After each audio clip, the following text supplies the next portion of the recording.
Here we go. Well,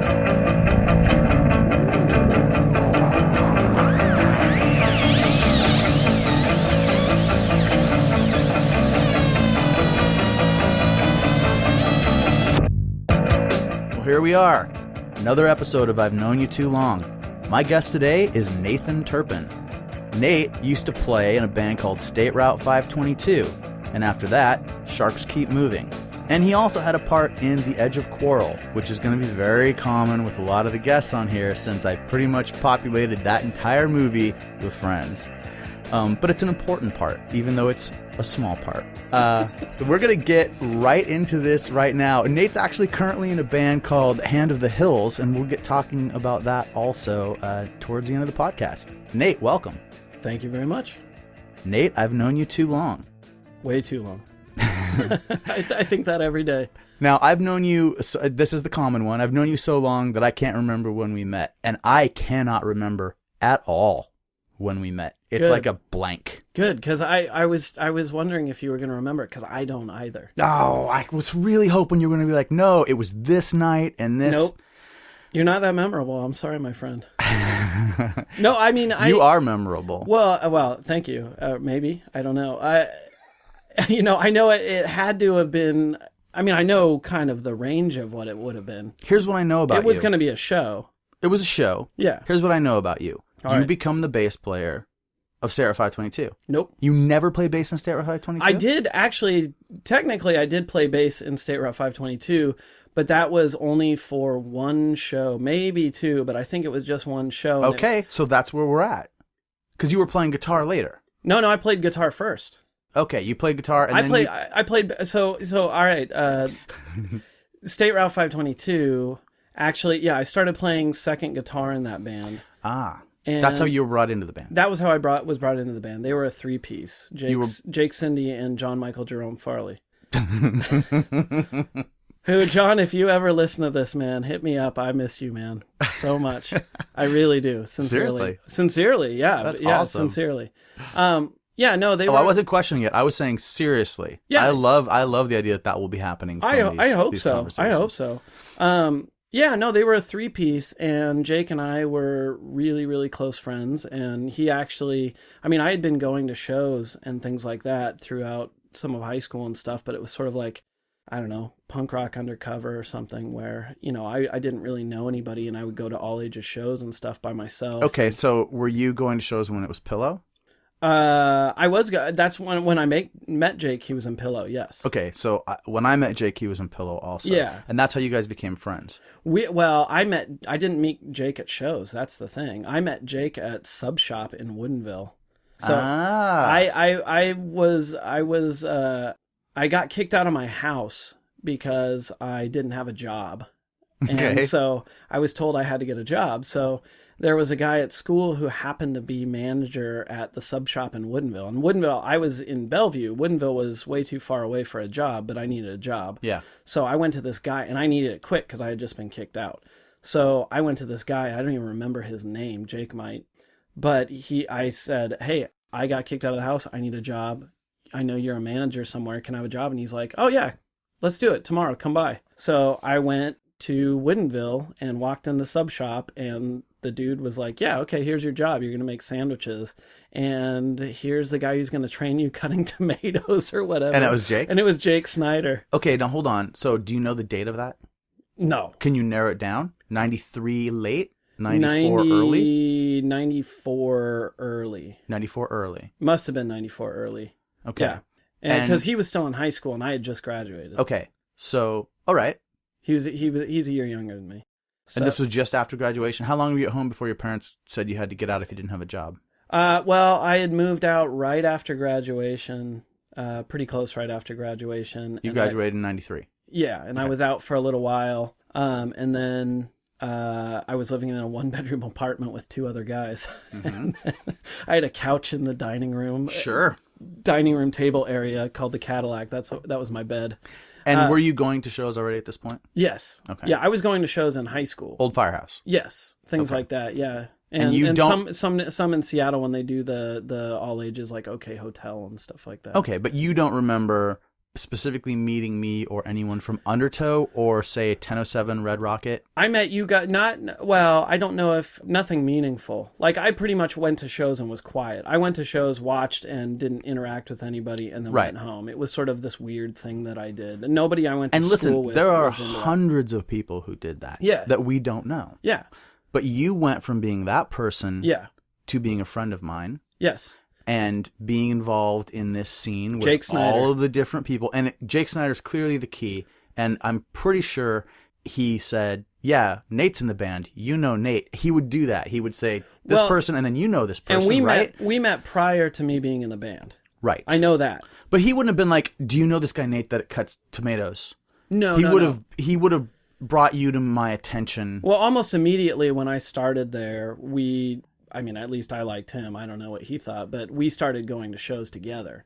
Right. And that must have been it, because he played music and knew people. And so that was sort of my introduction to actual people at these shows of interaction, was that sort of like, I guess, introduction from him. I don't know. But I know I met you at shows because I started going to more hardcore shows. Like, he and I were going to a lot of hardcore shows together. Right. And I had been to hardcore shows prior, but we were going to a lot. Right. And so that's where I met you. I mean, it must have been, I don't know, it could have been a show at Magic Studios. Remember? Strain, Undertow. Yeah, it could have been that. It could have been the Firehouse. I don't know. But I'm gonna say it was during the Magic Summer of 1994. Oh, it definitely was. Okay. No, we met at that point for sure. Yep.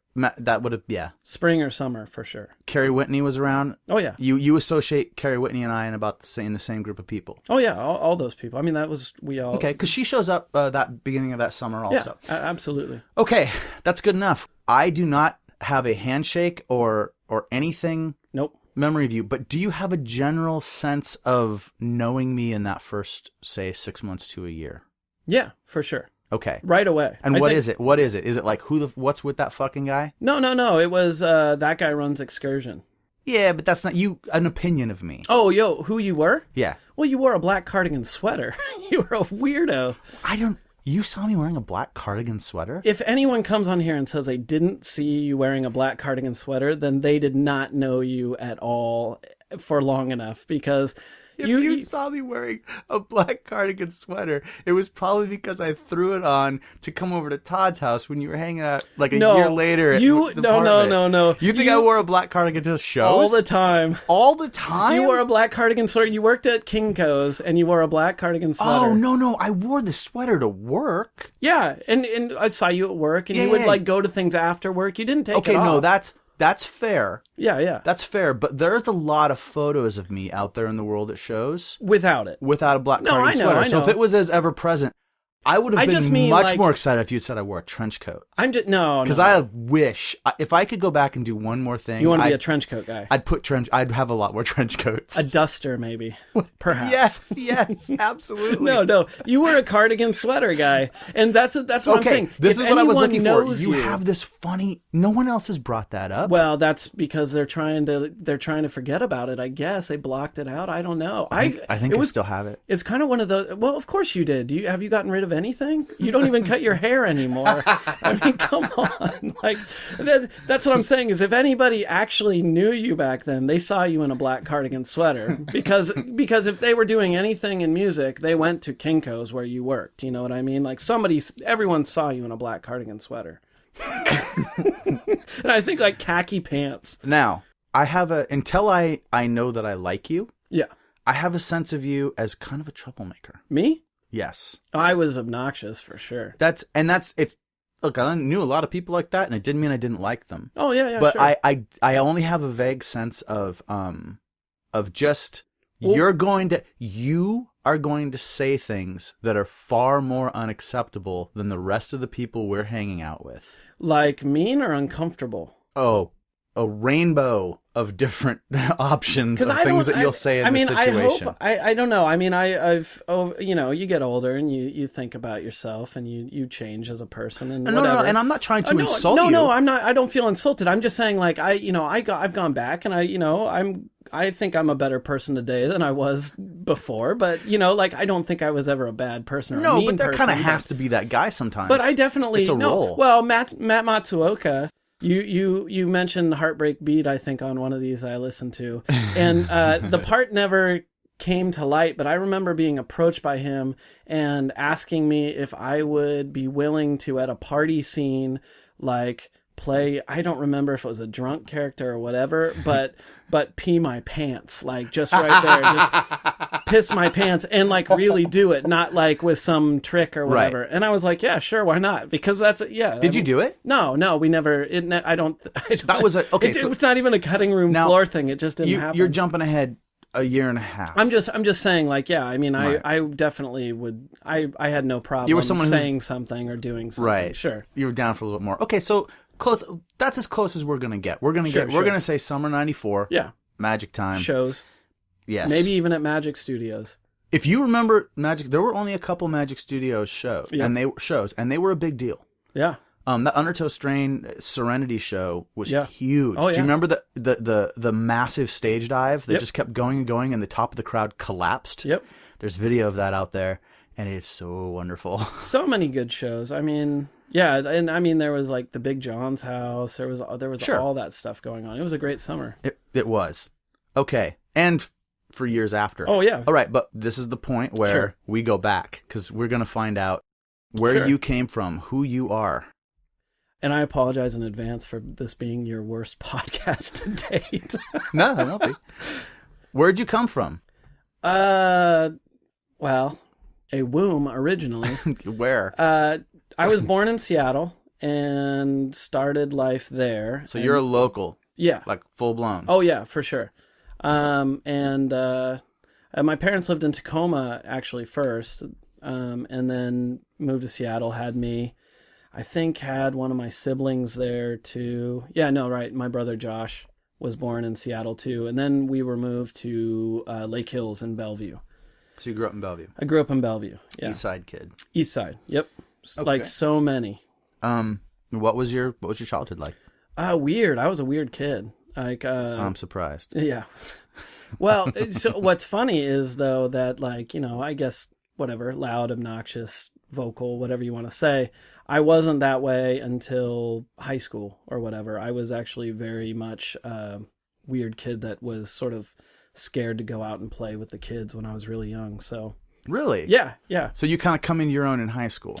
Yeah, I would say middle school, actually, now that I think about it. Middle school. And yeah, because 6th grade, 11 years old was when I started listening to, like, punk rock and hardcore, you know, Bad Brains and You listened to Flag. the Bad Brains when you were 11 years old in the 6th grade? Well, no, maybe not Bad Brains. That probably came a little bit later. But Black Flag, The Germs, Circle Jerks, stuff like that. That's earlier than a lot of people. Yeah, but it was all over the board. 6th grade was when that stuff hit for me because there were some older kids in the neighborhood and some kids at school too, and so I was getting into like metal stuff too, Metallica, Testament, whatever. But then I was also listening to, like, Grim Reaper and stuff like that in middle school, you know. So it was all across the board, okay. and then like Joe Jackson and stuff too. Well, whatever. Yeah, did metal come before punk?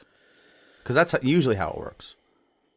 I think they came really at the same time. Or you're a weirdo and you like new wave music and you think The Cure is really cool, and then you get into hardcore and you end up wearing a cardigan. But that's the weird thing is that I mean I liked all that stuff. I mean my parents were both musicians, and so I grew up listening to like Blood, Sweat and Tears, Doobie Brothers, all that stuff. Did you play music when you were a kid? No. I mean I did clarinet in band, and which was dumb, and hot cross buns and whatever, you know, like I did that. I think I tried to take guitar lessons at one point, maybe elementary school, and I think I did 2 lessons and was like, this is the dumbest thing.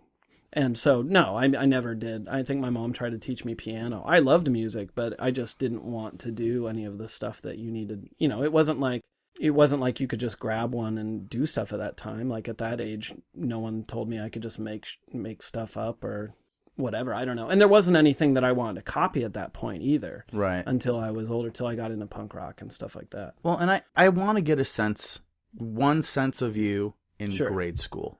Oh, okay. Because you said you were afraid to go out and play with kids? Yeah, I was weird. I had some sort of learning disabilities and things that were pretty difficult when I was very young. So like, I think they actually thought I was retarded. I think I remember that story like in 1st grade or something. You're still cool with using that word. Well, that's what they said. Well, that's what it was back then. That's what the school said. Well, I think they told my mom, we think he's retarded. Right. You know, like that was the thing.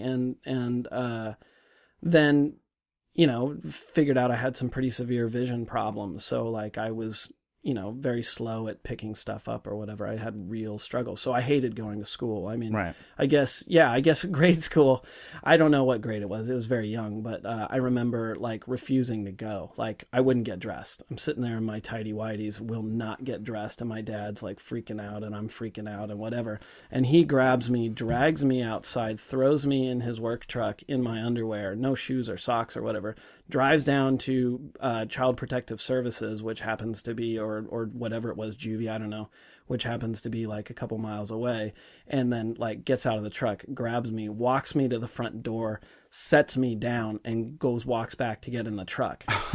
And I'm like running after the truck as he's driving towards the exit of the parking lot going, I'll go to school. Because he's telling me, you go to school or you go to jail, and here you go. You're going to jail in your underwear. Wow. And you get a job or you get kicked out. And then, stern. Yeah. Oh, yeah. But not really. I mean, they were hippies. That was the thing about it. But it was I don't know. It was a thing like, all right, so yeah, I did some vandalism in middle school. That was pretty dumb. And with some metal kids. And we got ratted out. And I did very little of it, but I still was involved. Okay, hold on. All right. How old exactly? 7th grade. 7th grade. What was the vandalism? A couple of metal kids, Heshers, had stolen a couple of dictionaries from the library, and we took them into the bathroom. Common metal thievery. They were like peed on and torn up and thrown in the urinals, and like I think a mirror was smashed, and like we wrote stuff on the walls and ice cream, like that kind of a thing. It was dumb. Okay, and you were just I got suspended in Saturday school. Wait, no, I'm gonna go through this the way you said it. Oh, sure. You did some vandalism, yeah. So it wasn't as much graffiti as it was destroying dictionaries, fighting against the definitions. You can't tell me what stuff means. Okay, so you're doing that in our acid wash jean jackets, and these metal kids are just dragging you along, right? Well, no, I mean I walked in when they were starting it, and I was like, hell yeah, I'm in. Oh, okay. So you were passing by and jumped in. It was opportunistic. Yeah, it was like, all right, here's a real opportunity to do something worthwhile. Then you said you got ratted out. Yes.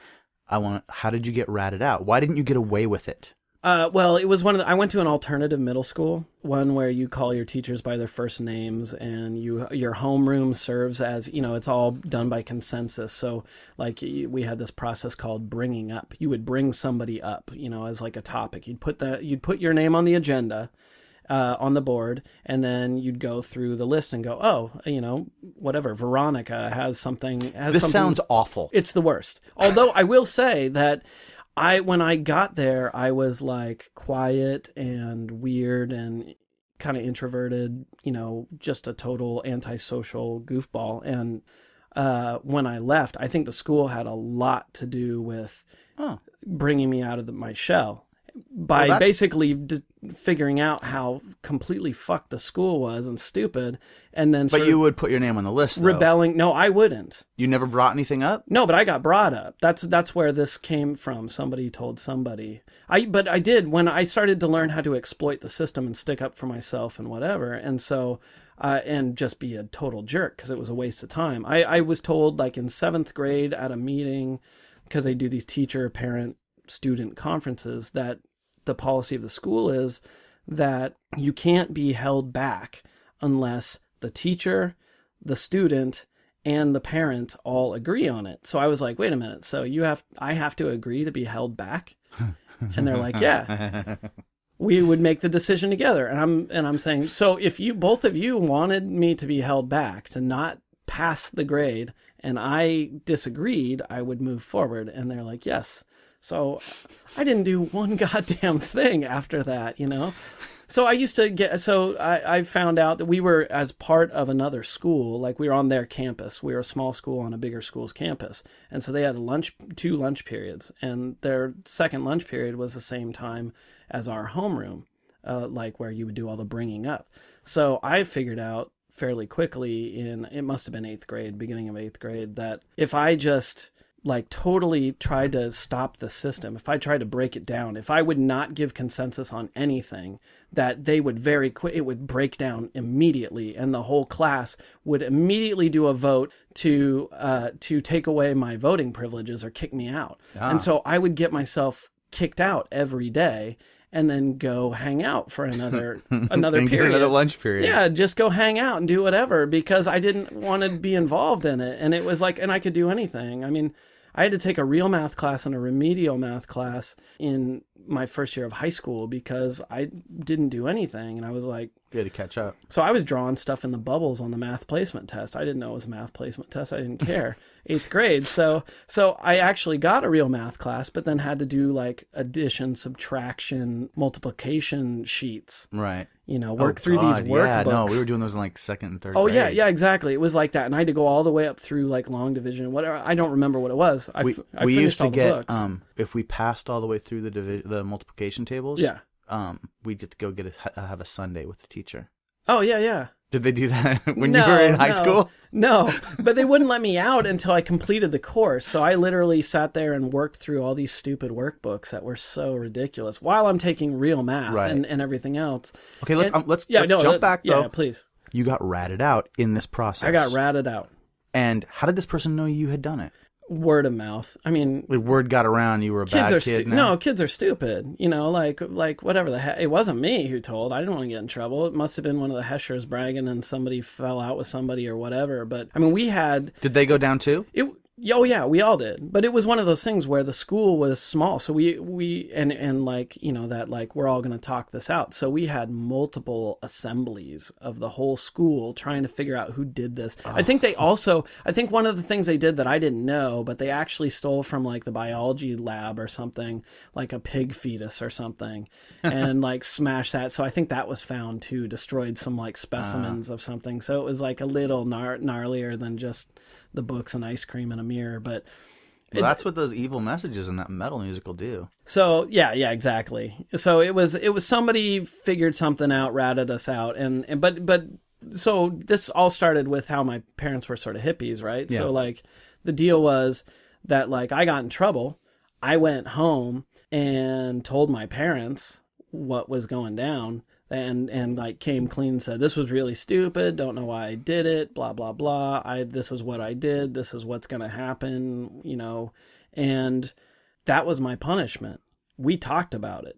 They said, what did you learn? What, you know, whatever, you know, that was the thing. Like that was the punishment, was that I felt bad, that I knew what to do next time, that I felt really bad about it. And it worked. And it worked. Wow. That's impressive. Well, I mean, but that's a testament to who you are as a person. Well, I got off for sure. I mean, like I would have said anything. I knew. See, I was calculated. I mean, I knew that was gonna work. And so when this was going on, you had already heard punk rock music. Yeah. So what was do you remember? Like, was it a cassette tape that someone brought you? Oh, yeah. It was all cassette tapes, like bad copies, like mixtapes, whatever, you know. But do you remember a point where it changed, where you went, oh, this is something different, I like this? Because punk rock music, there's no, like, natural progression into it with the music a young kid would be listening to on the radio. The second I heard Black Flag, I was in love. That sound. You heard that sound. I was skating and doing BMX stuff too. Okay, and so skateboarding. Skate videos and stuff like that. You know, we didn't have a lot of money, but you know, my good friend at the time who I skated with, and I was getting, you know, like hand-me-down decks and stuff like that, because I didn't have money for all that stuff. And but he, like, you know, he was kind of a rich kid, so he had skate videos and stuff. You know, we watched Bones Brigade and like that, you know. Okay. You definitely got the connection in there. That makes sense. And it just, I guess it's weird. Like, for me, it was a bit later, you know? And it's weird when I think back, though, once I heard punk rock music when I was like a teenager and it changed everything, I remember back to things I had heard and had been confused by it. Like, I remember hearing the Sex Pistols on some like midnight radio show when I was in the 6th grade and being like, but there's something, you know, and having it kind of haunt me. Like, there's something different about that. That's not what other music sounds like. Yeah. But having no avenue to explore that at all. Sure. But then when it comes back around, it's like, lightning, you know. Oh yes, this is what you've been hoping for, you know. This is why you liked The Cure. Right. Because they were playing The Cure on the radio and it was closer to what you needed. And Michael Jackson, and I mean, that's the thing about it was like at the same time that I'm listening to ridiculous like Grim Reaper and Black Flag and whatever, I'm like completely, you know, sappy into like Joe Jackson stuff. And, yeah. And but that's not that weird because you're and still ABC and stuff like that. Like I loved that stuff. Not Another Bad Creation. Like I know what you mean. Okay, all right. Be Near Me. Yeah, King exactly. for a Day. Absolutely. Or Tears for Fears, still one of my favorite bands. Like, come on. I love all this stuff. Me too. All right. But that's the thing, though. You're filling up that vessel, right? Sure. It can't be completely full of punk rock. No. You've got to have a foundation of stuff. And if anything, it's so you kind of know what it is that you're choosing that over. Right. Or choosing that alongside. Right. Yeah. Because sometimes you just add, you know, I mean, come on. Most of us have listened to mainstream stuff all along the way. Of course. Because it's unavoidable. Oh, it's there. And some of it's really good. Like Tiffany. Tiffany killed it. I think We're Alone Now. Great. One of the best covers ever. Yeah, one of the best covers ever. When that song came out, it was cool enough that I bought a 45 of it. And then immediately went, why did I waste my $1.49? I would have dropped out of middle school to marry Tiffany or Belinda Carlisle any day. Well, okay. Belinda Carlisle, yes. Yes, definitely. Do you remember at the same time as that Tiffany song being a big deal, that Debbie Gibson became a big deal too? I never liked Debbie Gibson all that much at the time, but now she fell from grace. Oh, now you do. Yeah. Well, when she did that stuff with the circle jerks way later, I Will Destroy You or whatever. Like, but Belinda Carlisle, man, post Go-Go's 80s Belinda Carlisle was untouchable. Nobody wore a sweater dress like her. That's probably true. Nobody. And she's probably got a cardigan or two going in those videos also. A cardigan sweater dress with boots. With boots. Boots. I still love Belinda Carlisle. What are you going to do? Okay, I think that's pretty much a foundation that I understand. Okay. You ever get in a fight over music? Over music? Or at shows, for sure. No, not at shows. Okay. Over skateboarding or a weird haircut or funny clothing. Did you ever get stopped and assaulted or yeah, for sure. But I don't think that's as common in the modern era. But you're talking about stuff that I remember from high school, which means you were in junior high. If you graduated in 93, you're 4 years behind me, which means you can have some of the same experiences. Well, that was the thing. It wasn't cool or mainstream to like any of this stuff. It was, you know, when we were, you know, it was like still skateboarding as a crime. It's pre-Nirvana. Yeah, exactly. Yeah. It was, you were the weird kid or whatever, and you know, yeah. Did you ever have to run or fight from a carload of hicks? So to clarify, I never got in a fight over music where I'm like throwing down. I've had stuff thrown at me or yelled or chased or whatever, but they never caught you. No, I never had to get in a fight at that time over it, like punching people. I mean, I had a couple of fights when I was younger in middle school. That was my first fight was in my first fight was in third grade, but my first fight that was like, yeah, I'm a part of this willingly was in middle school, I guess. But yeah, it for sure. Over something else though. Definitely over something else. Right, but there was a time, specifically mid 80s. Oh, absolutely. And every year from like 86 forward, it died out more and more. But and probably by 89, 90, when things were really starting to change and Lollapalooza was happening and all that stuff, and Jane's Addiction had gotten bigger, and then Nirvana was right on the way. It was, you know, it was pretty much gone for the most part. There was a few holders, but man, you know how many stupid Mustangs or trucks or, you know, muscle cars full of 6 drunk idiots got out and chased us or threw beer bottles at us. On your skateboard, you're there, you're hanging out, you're whatever, and someone's throwing a bottle or yelling or swerving at you, or I mean, you get called all sorts of rad things. And it's like, this is just a chapter away or like a couple pages away for becoming the outsiders, right? Like someone's gonna pull a knife. No, exactly. Yeah, and so it's just weird, like. No one that I knew got killed in those situations, like in, you know, an S.E. Hinton book. No. But, no, and there weren't any stabbings of anybody that I knew. But it was this close, man. Like, seriously, it could have. I had a friend who the rest of us would run, and he would stand. And he was tough as shit. I mean, and he put a lot of people down on the ground bleeding, and that could have gone bad at any time. But you're also talking, you're 4 years older, right? So yes. So that makes a big difference because I'm 11, 12, 13 before it starts getting okay, right?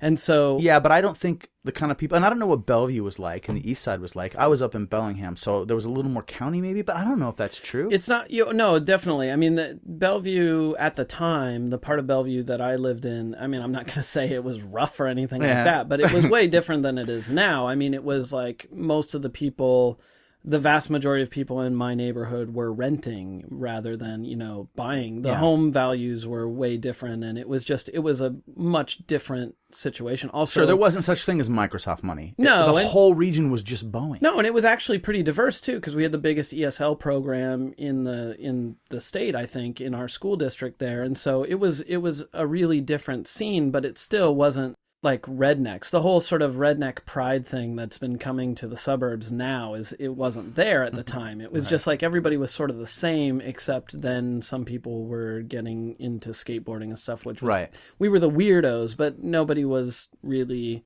Basically, you'd get something thrown at you, and an older kid would yell something. Yeah, it was for some reason it was threatening. Your situation in Bellingham, I think, was a little different. Probably because Bellingham was. I mean. The outlying towns thought of Bellingham as the city, and Bellingham's not a well, and the thing is, like, we have a lot of friends who will probably be on this podcast at some point that are from, like, North Bend, Snoqualmie, Carnation, and that scene was a little bit different, too. I mean, that's rural, and especially at that time, which is a lot different than it is now out there, so I'm sure that they have more stories that are a little more, like, stand and brawl. But it's so funny that just things like pink t-shirts and weird hair or having hair growing down in front of your face like Tony Hawk or being on a skateboard with a shirt tied around your waist or whatever it was incredibly threatening. Offensive. It was doing so. It was upsetting the way things were supposed to be. Yeah, and the thing, though, is it would draw violence out of people a few years older than you. Well, the thing was that it didn't seem... I guess I didn't ever feel at that time like I was in the movie Suburbia and fuck everything and fuck you and I'm rebelling and whatever. I just was into what I was into. Sure. Well, it's Suburbia fiction, but you watched it, right? Right. Of course. But I guess you're saying you don't have a TR burn? No. I guess what I'm saying is that, like, I kind of wish I did. Yeah. Well, me too. but I guess what I'm saying is, like, you were weird and people didn't like it when I was doing it at that time in my neighborhoods and things like that, but it wasn't the fight that I guess it was in other places. You didn't bleed for it. No, I didn't have to. Right. I don't know that I can't say where I would have stood if it would have been that environment. Well, a lot of the people I'm going to be talking to on here also didn't have that exact experience. You know what I mean? Well, and that experience was more, I mean, I had more of that experience later on in the like, golden 90s. Really? Well, I mean, just there were more confrontations and more issues that you were actually, I mean, and of course, like, you felt strongly about standing for it or something like that. I feel like it was different, though. But it was totally different. The culture had so much now of a foundation of what was just... Sure. But skateboarding and all that just became so mainstream. Well, I'm just talking about, like, the hardcore scene or the punk scene or the emo scene or whatever, all of it that we were all involved in. I mean, because you weren't just one thing, that was all of it. Even Riot Girl and all that stuff. Like, there weren't enough people. Of course, I wasn't involved in Riot Girl, but, I mean, like, we were at those shows and we were at those things. It was all one community, even with cliques, kind of. And the thing was that even though maybe the cliques were having problems or whatever, you still sort of were all one community against the mainstream at that point. Like a dysfunctional family. And you're still going to be at Thanksgiving. Yeah. No, exactly. Whatever. And the sweater punks were your annoying little brother. And sweater like, I don't know. Oh God, I love it. But the thing is like, I mean, I felt more of that at that point than I did in the 80s. Right. Okay, so What is your first... Well, I also played sports. I was really big into sports. I mean, that really defined my whole childhood was soccer. And strangely enough, I was sort of, like I said... Well, you were kind of playing an alternative sport. Well, but that's... Oh, no, I guess you could call it that. But it was still... Yeah, no, I did. But, yeah. But what I'm saying is, like, I was the punk rock jock, I guess, kind of. You know, I was like undercover punk rock. And so even though I wasn't close, I mean, when I graduated high school, there wasn't one person I stayed connected with, not one single person from that time. You didn't have an ally in there. No, but I mean, I had lots of people that I sort of hung with, but I was accepted in several different groups. Right. But I wasn't ever, I mean, there weren't any really tight connections, but I had access, you know what I mean? I wasn't like in high school, I wasn't the total outcast. I wasn't the total weirdo. I was just the weird guy who was acceptable in all these different, I had access to these groups or these areas, you know? So okay. I skated by pretty easy and all that. What's the first live music you saw? Ooh, I don't know. I'm sure it was something with my parents pretty early. Like a on. concert? But, yeah. Okay, what's the first punk rock show?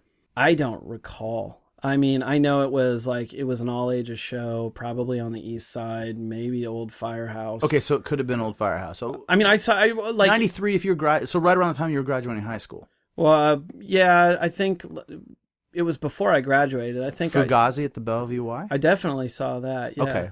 And that was, now, did it seem when you were at that it was something you were used to being at shows, or was it kind of a new experience?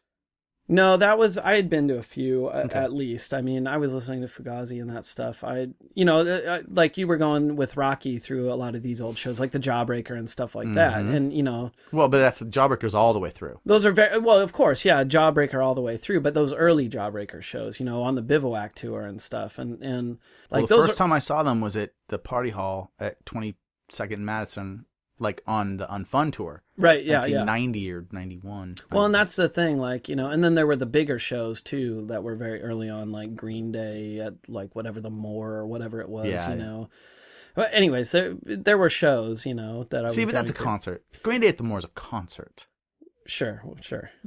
Clearly there's a difference, right? No, I know what you're saying. I'm just, you know, there were shows, there were concerts, there were shows, there were things going on. I don't remember what the first one was, but I'm sure it was something like all local band. Could it have been 1007? Maybe the Green. I don't know. Oh, that could be. I remember the Green actually. Derek played at my high school at a Battle of the Bands at one point. Oh, I can't wait. And I remember seeing Pillow at a Battle of the Bands at like Inglemore or something like that. Riki Tiki Tavi, all that stuff. Like I remember. These are all bands that really, the people of these bands really grow out and into some awesome stuff. Oh, sure. I mean, I remember seeing Riki Tiki Tavi at like a rich kid party in high school in like Bridal Trails area or something that ended up getting busted, and like people were kicking holes in the kid's parents' house walls and stuff. Didn't even know what he got into, huh? Well, he was a kid that was like that wanted to be liked but wasn't really liked, you know. That's rough. Don't have a show at your house. Don't have a party. That's not a way to get anyone to like you, because they're just it's like Didn't every 80s movie. Learn anything from Weird Science? That's what I mean. It's every one of those movies. You can't actually watch like one of those movies and come up with the same scheme and go, this'll get me friends. You can't like pay a girl $1,000 to fake that she's your girlfriend. It's not going to work. I love that you referenced that movie. I don't care what outfit she ruined. Well, the guy got wine on it. Yeah, exactly. That's not coming out of white suede. He had saved up mowing all those lawns for that telescope. I mean, it did work out in the end. He bought a suede dress. It did work out in the end. It did work out in the end. That's a good movie. Can't Buy Me Love. Yeah, Can't Buy Me Love. Ronald the Lawn Boy. You don't have to pay for that now, do you? No, they should pay me. Yeah, okay. Yeah, that's right. And it worked out pretty well for Patrick Dempsey. It worked out.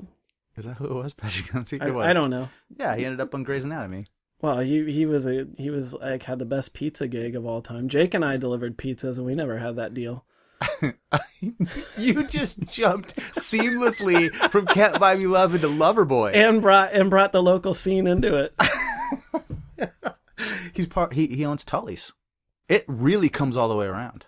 Wait, he does? Yeah, his like investment company bought part of Tully's Coffee. I don't know if it's still, you know, McDreamy. I don't know if that's who that is. I don't know either. All right. So listen, okay, so you're going to shows. You don't really remember which one was your first one. I don't know. But there were a lot of meaningful ones. They're meaningful, but I feel like none of it was as much of a shock. A lot of people have this kind of like I was shocked. Like I was hit by like a lightning bolt. I saw a show and I realized this was going to be my life. It seems like you had a lot of this filtering into your life as you were growing up. Sure. Well, the thing was, I mean, to be honest, I think that they were really exciting and really neat and whatever. But like I said, I went and was sort of, I don't know, wallflower, whatever you want to say. I just sort of like hung out and observed and never felt a part of it. That's the thing. I didn't feel like no one welcomed me in, and it's not that experience where I was like, oh, I found my home, or right. This is until after I graduated high school. And I don't think that it's not the show's fault, because the shows were really meaningful, the bands and the music and stuff like that, but the scene was not a thing that was like, it wasn't like, oh, I found my comfort zone or whatever. And it's not the scene's fault, it's not anybody's fault or whatever. It was, I wasn't ready at that point. I didn't have the freedom to like explore it or whatever. When I left high school, that was really when I was like, wow, I can actually do anything. I'm not tied down to this or this person that I've been or whatever. I really saw it as sort of hitting the reset button, and like, now, okay, I can actually forget all that stuff, whatever it was. And it's not like it was over dramatic or anything, but I could just literally do anything now. I can be who anyone I want to be. Sure. Let me ask you something. Yeah. What did you get first? Into a band or internet access? Into a band. When did you get internet access? At home, it was the Harbor Steps apartment, which was after what tour? Because, see, I lived at the Bonneville. Yeah. And you lived there. We all lived there, right? Yeah, which was an apartment building on Capitol Hill. I left for one of the state route tours. I left the van came and picked, Jeff DeGolier lived there too. Mm-hmm. And we both got in the van and left for tour from the Bonneville. And then after tour, I got dropped off on First Avenue to my new apartment that my ex-wife at the time had moved us into while I was on tour. So okay. I showed up at this dirty, disgusting person, and I don't know if she had already gotten internet access then or we got it shortly after, but it was at that apartment. AOL with a slow modem? It was a slow modem, not AOL. It was okay. Everybody seems like that was really the thing that got everybody. I was never on AOL. You were never on AOL? I never got an AOL name or whatever. I never did that. And I think it was through our work, because we both worked at the same place. And I think she had argued that we needed it at home so she could work or something. So a special deal. Something like that. So yep. Yeah, that's when I got it. So that must have been 97. End of summer 97. Yeah. It really starts changing things. Yeah. Okay. When does the sandwich guy bring you into the band? That's a weird thing. I don't know why he did it, but I'm glad he did, because it really changed my life. But I didn't play anything. I had been playing a little bass at home, but I wasn't good. I was playing trying to copy like Black Flag songs and stuff, really easy stuff on bass. Mm-hmm. But I was sitting there, no offense, Black Flag bass players, but I was sitting at home doing that every once in a while. And when I would be over at Jake's house hanging out, he had these beautiful guitars, and so I'd always pick up one of his guitars and just sort of pluck away at it. But I didn't know anything. I didn't know what a power chord was. I don't know. And he just came to me. State Route had started, and I think they put the demo out at that point. And he asked if I wanted to play guitar in the band, and I don't know, maybe he can probably remember the conversation more, but basically he asked me if I would play second guitar in the band, and I said, well, I don't play guitar, I don't have a guitar, I don't play guitar, whatever, and he said something like, well, I see you pluck around on mine enough, like you'll figure it out. And so he just wanted you in the band. He needed you in the band with him. We were best friends. You're his partner in crime. Yeah. I mean, I loved the guy, and I don't know. I think he felt strongly about me. So yeah. So I mean, and so I think I had from my grandparents on my dad's side, who I'd met once or something, had some sort of bond or something that had matured, and so I cashed. That's for your college. I cashed that in. And went down to Trading Musician and bought a half stack that was terrible, and had to take the head back after one practice and trade it in for another terrible head that was louder. And So I had a half stack, and then I think Jake had like a guitar with no electronics in it, just like a body and a neck of something, I don't know. And we went down to Pacific Music, which isn't there anymore, in Redmond, and traded that in on a white Les Paul custom copy by Seville that I still want back from Cody Votolato. Votolato, sorry. Well, yeah, there you go. I'm going to keep saying it wrong till you sell me that guitar back. So and got that guitar. I think for I don't know, the balance was like $40 or something like that, or $60 or something, and that was the start of it. Teaches you how to play, and he gave me the basically I had the demo, and I don't remember how it went. He showed me a couple things, but he didn't. I mean, it's not like he didn't give me lessons or anything. He showed me a couple things, and then I sort of like tried to figure out how to play parts, and that was kind of the weird thing about it. But you went from not playing guitar at all to playing shows. Yeah.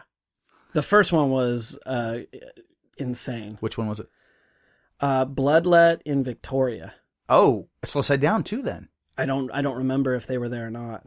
Okay, because Bill mentioned playing with Bloodlet. Well, Bloodlet played. I mean, they were always on. Did they even have a home? I mean, Florida.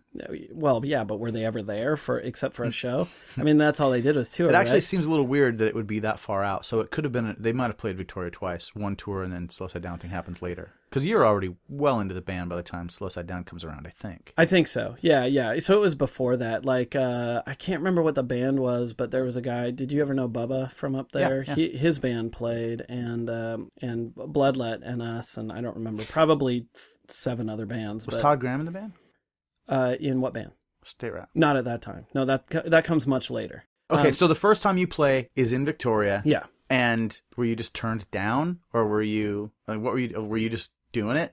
What do you mean turned down? Like I don't know. Like, did you know what you were doing? Because you said it was crazy. No, it was horrible. It was horrible. I mean, seriously, at that turned down. Like, you've heard the stories of bands that have famous guitar players who can't actually play. The volume. So they turn the volume down, and someone else is covering their ass. I probably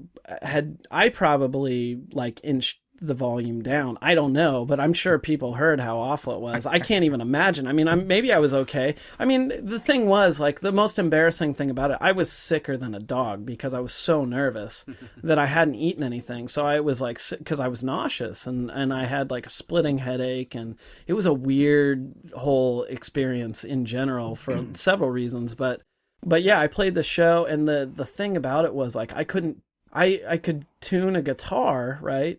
Kind of, but not under pressure. And we didn't have tuners or anything like that.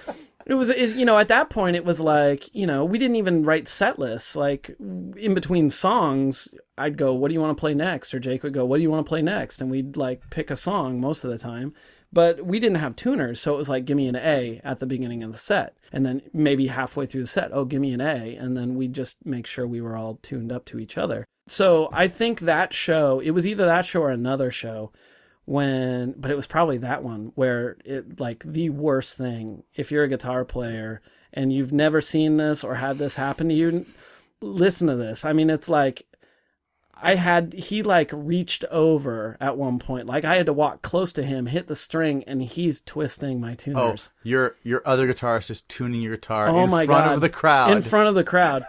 I'm not sure if it happened at that show, but I know it happened at least once at a show, and it had to be at that show. Right. And so that was the first show.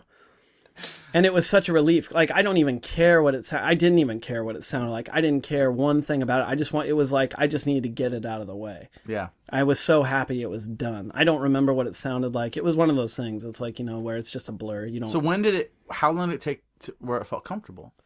A little while. I mean, a few shows, I would say. And then I don't know. It was always really good, though. I mean, the thing about it was, even when it was stressful at that time, I mean, not to be too sappy or cheesy, but I don't know. You look over and you see your dude, or you look back, you see your bandmates, and like, or you're in that song and that thing, just you feel it, and you look over and everyone's smiling. I don't know. It's the best thing ever.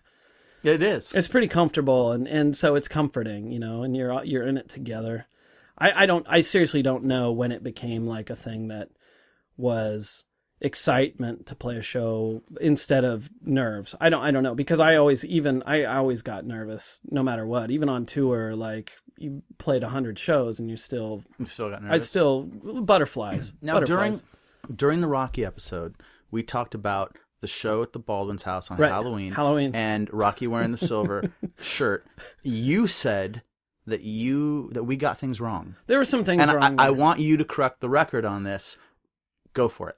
Well, so Rocky was filling in for Jake on guitar, and he had played that show, but the main thing was for a Canada trip. We went up and played in Victoria and possibly Vancouver. And Rocky played on that? Rocky went up and played, and it's because Jake had broken his hand. Okay, so he was just singing. So Jake was just singing, and there's some pictures of that pop up every now and then where Jake's like in a cast holding a microphone and wearing a dress shirt or something. I don't know. Yes. But yeah, they're pictures of that. And Rocky filled in for it must have been 2 or 3 shows. He said he thought he played one other show. He doesn't remember going to Canada apparently. Yeah, it was the Canadian trip was the whole point. The Halloween show was fun. Like I dressed up. I had a horribly obscene costume that last minute had to be changed.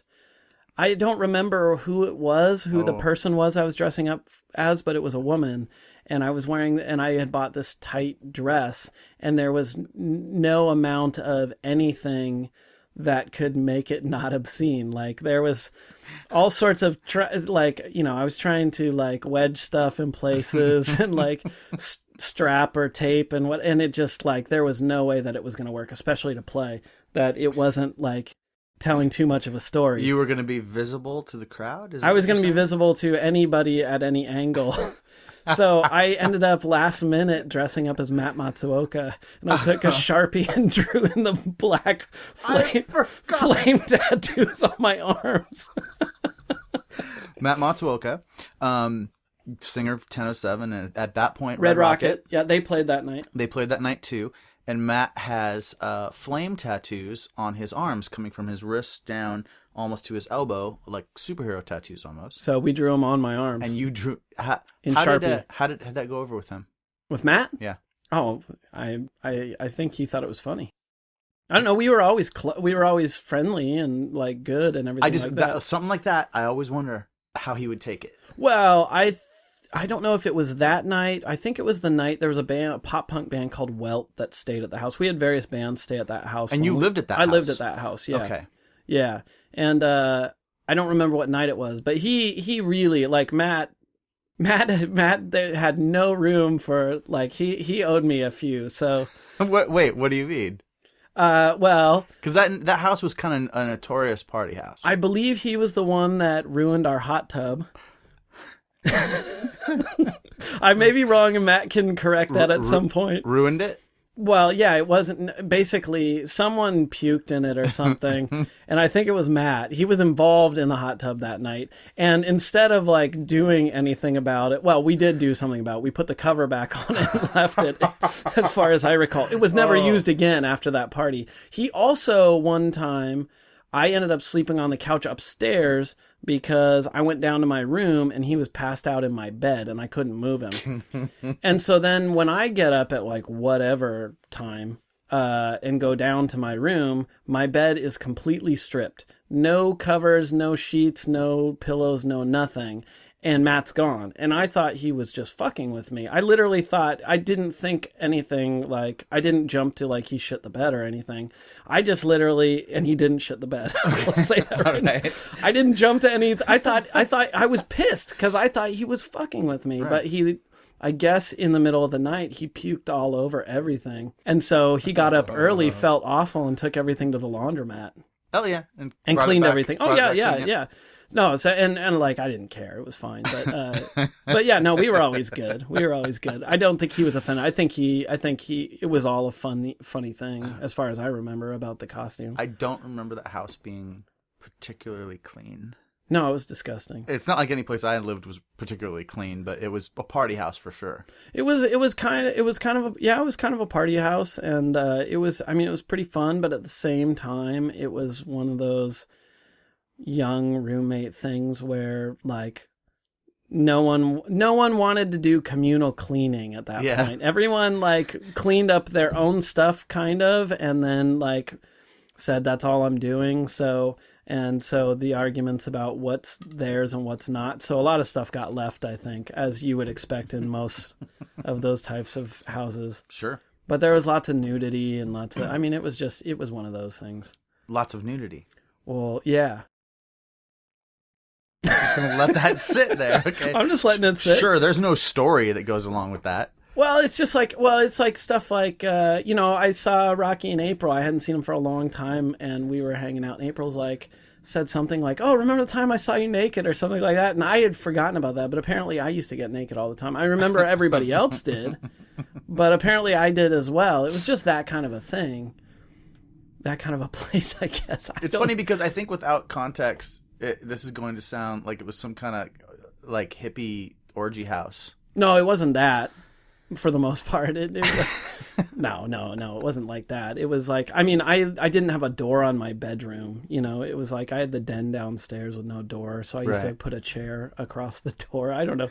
It was just it was fun and it was fine. It was all in good fun, I guess. All right, so the party, yeah, we all played. Okay, and that was the only correction? I believe Todd was in the band at that time. He actually played bass. Is contacted on Facebook I saw and that, said yeah. he was, yeah. Rocky was just playing guitar to make up for Jake's hand. Yeah, and I can't remember what else there was that I was referring to. Okay. I mean, it wasn't anything. But that's fine, the record's corrected. Major. Yeah. And that's important. Yeah. And I did play bass for 1 or 2 shows prior to that. It was after our first tour. Okay. We had shows booked and we didn't have a bass player. Then it was second guitar, and then Jeff DeGollier comes on board. So it was like, so we had a lot of member changes. They were a 3-piece, Cindy, Jake, and John Michael Jerome Farley. Then I joined in, then Cindy left. I played bass for 1 or 2 shows as a 3-piece again. No second guitar. We just changed the set around. And then I think Todd came on and played with us for a little while, and then Rocky filled in, and then Todd left and Jeff came in, and then we were that lineup until John Michael Jerome Farley left. Yes, I do have to say his full name every time. And Justin Martinez came in and played drums at the end. At the end. Okay, so there's this brief period of time where lots of other people start moving into the apartment building that I've been living in on Capitol Hill in Seattle. The Bonneville. The Bonneville.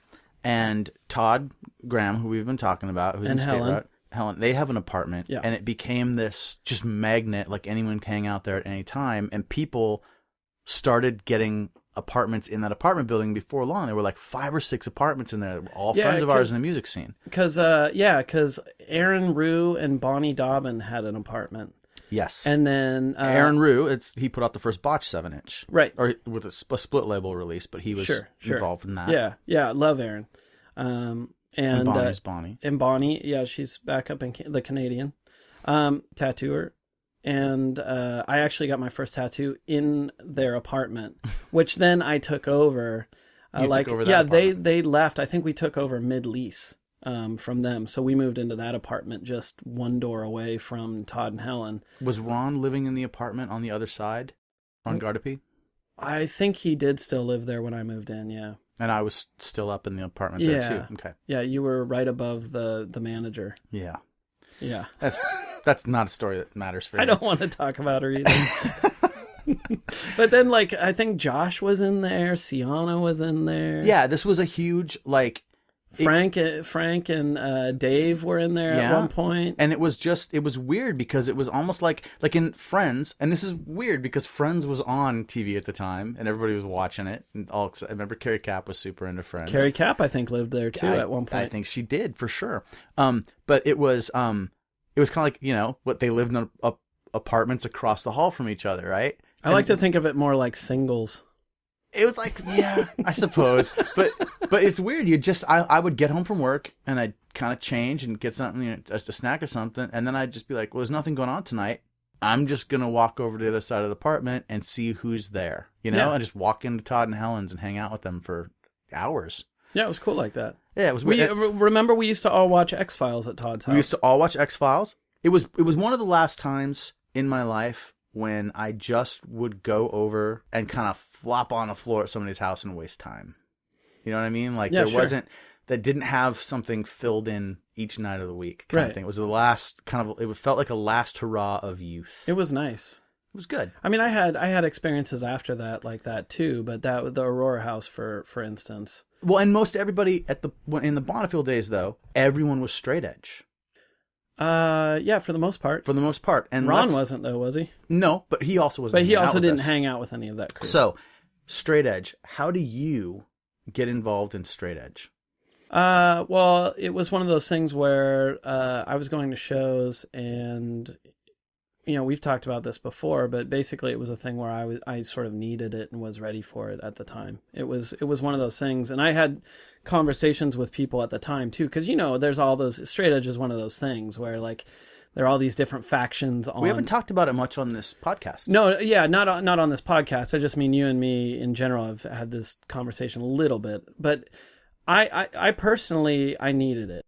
Like you drank before? I drank and I smoked weed and stuff like that. And it was sort of one of those things where, even at that younger age, it was a deal where it was always there, right? So if you went and did something, that was involved. And when I started going to shows with Jake, it was sort of like, especially hardcore shows and stuff, it was like, wow, okay. Was Jake already straight edge? I think he was, yeah. Okay. So he's a huge influence on you then. Oh, absolutely. Jake Snyder is a big influence, yeah, for sure. He really, meeting him was the thing that. Do you feel that he pressured you?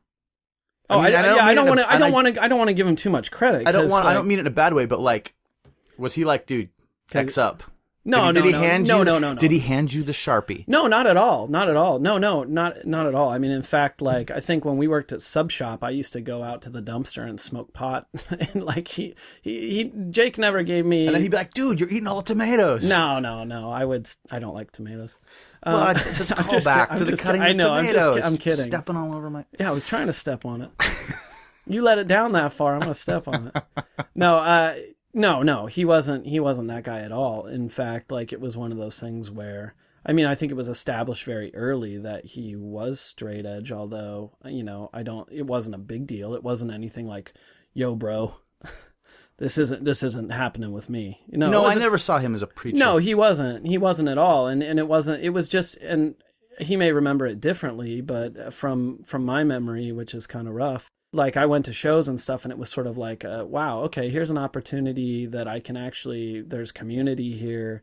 I can be a part of this scene and go here and these people and whatever. But it wasn't a thing like, oh, the membership fee for this is not drinking or smoking weed. It was more like, oh, wow, this is really refreshing. I can go do all this cool stuff, hang out and whatever, and that doesn't even come up. It's not there. I don't, we're not trying to find out where to score. We're not trying to figure out who's going to buy or whatever. We just go and hang out and do all of this, and it's none of that. And that was really nice. And like I said, I just needed it at the time. So it just went. And then it was sort of like, I think it was more my exploration of it, going like, okay, well, and sort of like observing and figuring out what this thing is and what this scene is and whatever. And sort of just being respectful of it in the sense of like, finding out just by being there, when can you call yourself straight edge? How does that work? Whatever. But I think, like, from my experience and in my opinion, I think there's so many different sort of factions or belief systems within it. And there are those people that are like, there's the, if you're not now, you never were, which I think even Rocky referenced or something like that. That's the dumbest thing I've ever heard in my life. Well, of course it is. And I was, and I don't know if you were there day one when I first heard it, when I went, that's stupid. Oh, well, it was the same thing. I mean, and that's fine. It's one of those things where it's like, okay, well, if that's not, then I guess I wasn't ever. That's fine, retroactively. It's all those things. I mean, there's all those things. Erasing of the history. Hard line. There's all the different versions, and it's like, there's so many things in it, or groups or belief systems that I don't agree with or have any love for, and so whatever. Well, do you remember ever having like a revelation, like a conversation with someone involved in straight edge, or having kind of a moment where you really felt like, oh yeah, like, where there was a big deal, something occurred to you for the first time, or someone impressed something upon you that was new. And, oh, sure. Sure. I mean, there's lots of those. I mean, that's the thing, is the whole thing is a learning experience. That going and actually and I was going to shows and not being drunk and not drinking and not smoking weed and not whatever, but then finally having the realization of that this was existing and this was a thing and whatever, that was a big deal. Like, just figuring that out, like there's this whole other culture here. That's not even, and it doesn't necessarily, I mean, some would argue that this is not true, but I don't think it defined itself by that one trait either. I mean, that was a thing. For me, it wasn't, at least when I started going and all through it either. I always sort of said that I was straight edge because it was a personal thing, you know? Yeah. It was like, whatever, anybody's vegetarianism or whatever. It's a personal thing, always is. It's not because of somebody else. You know, and it's for my own reasons. It's my own thing. It's not anybody else's definition. It's my definition, right? And so... And that's pretty much always been my take on it. Well, yeah, exactly. And so, but like I said, there were so many different people, and learning how other people got there or didn't get there or why they were against it or whatever was always kind of a thing. Like I said, I had conversations with people where it was like they'd never had a drop of anything, never experienced anything, whatever. And that was really important to them as far as like, you know, downgrading my status of it or whatever. And well, it's funny because like, how long have you been straight edge? Oh, my whole life. No. Yeah, exactly. Because you weren't aware of what straight edge was when you were born. Or I'm basically straight edge because I've never done this, you know. And the thing is, personally, for me, that doesn't even bother me because, like, I don't care. No, look, it doesn't bother. I mean, it's... Well, but that's my point. But at the time, it was kind of annoying. And if we're just looking at it from we've set the rules, like, you know what I mean? Forget all the rest of life and reason and calming down that happens as you get older and you quit worrying about a lot of crap, right? Right. But let's say we go back to the passions that we felt in our 20s. Well, I'll tell you this here. It annoyed me because no, there was a day when you decided that you were straight edge, and there's a day when you say, I'm straight edge. That's the concept of claiming straight edge. Sure. You were not straight edge the day before that, even if you'd never taken a drop of alcohol. I agree with that because you have to actually, I mean, if you're going to say you're straight edge, you had to define it at some point and you had to make a decision. And that comes with understanding of what you're getting yourself into. Or well, yeah, it comes with your personal understanding of that. Yeah, exactly. I mean, and that's sort of the thing. I mean, like some people believed and probably still believe that you either do it forever or you don't. That's sort of that, like, if you're not now, you never were type thing. And there were people at the time, of course, we know lots of these people who said, I will be straight edge forever. Right. Forever. And I always... That's very, very small group of people actually fall into that. Well, a very small group of people pull that off. Yeah. But I think a very large group of people actually fell under that idea. Yeah. And my point, I guess, and this was controversial at the time with various people that I had discussions with, but I totally remember never thinking that. I remember having conversations with a friend who's still a friend and who told me that he was going to be straight edge forever. He is not. Right. And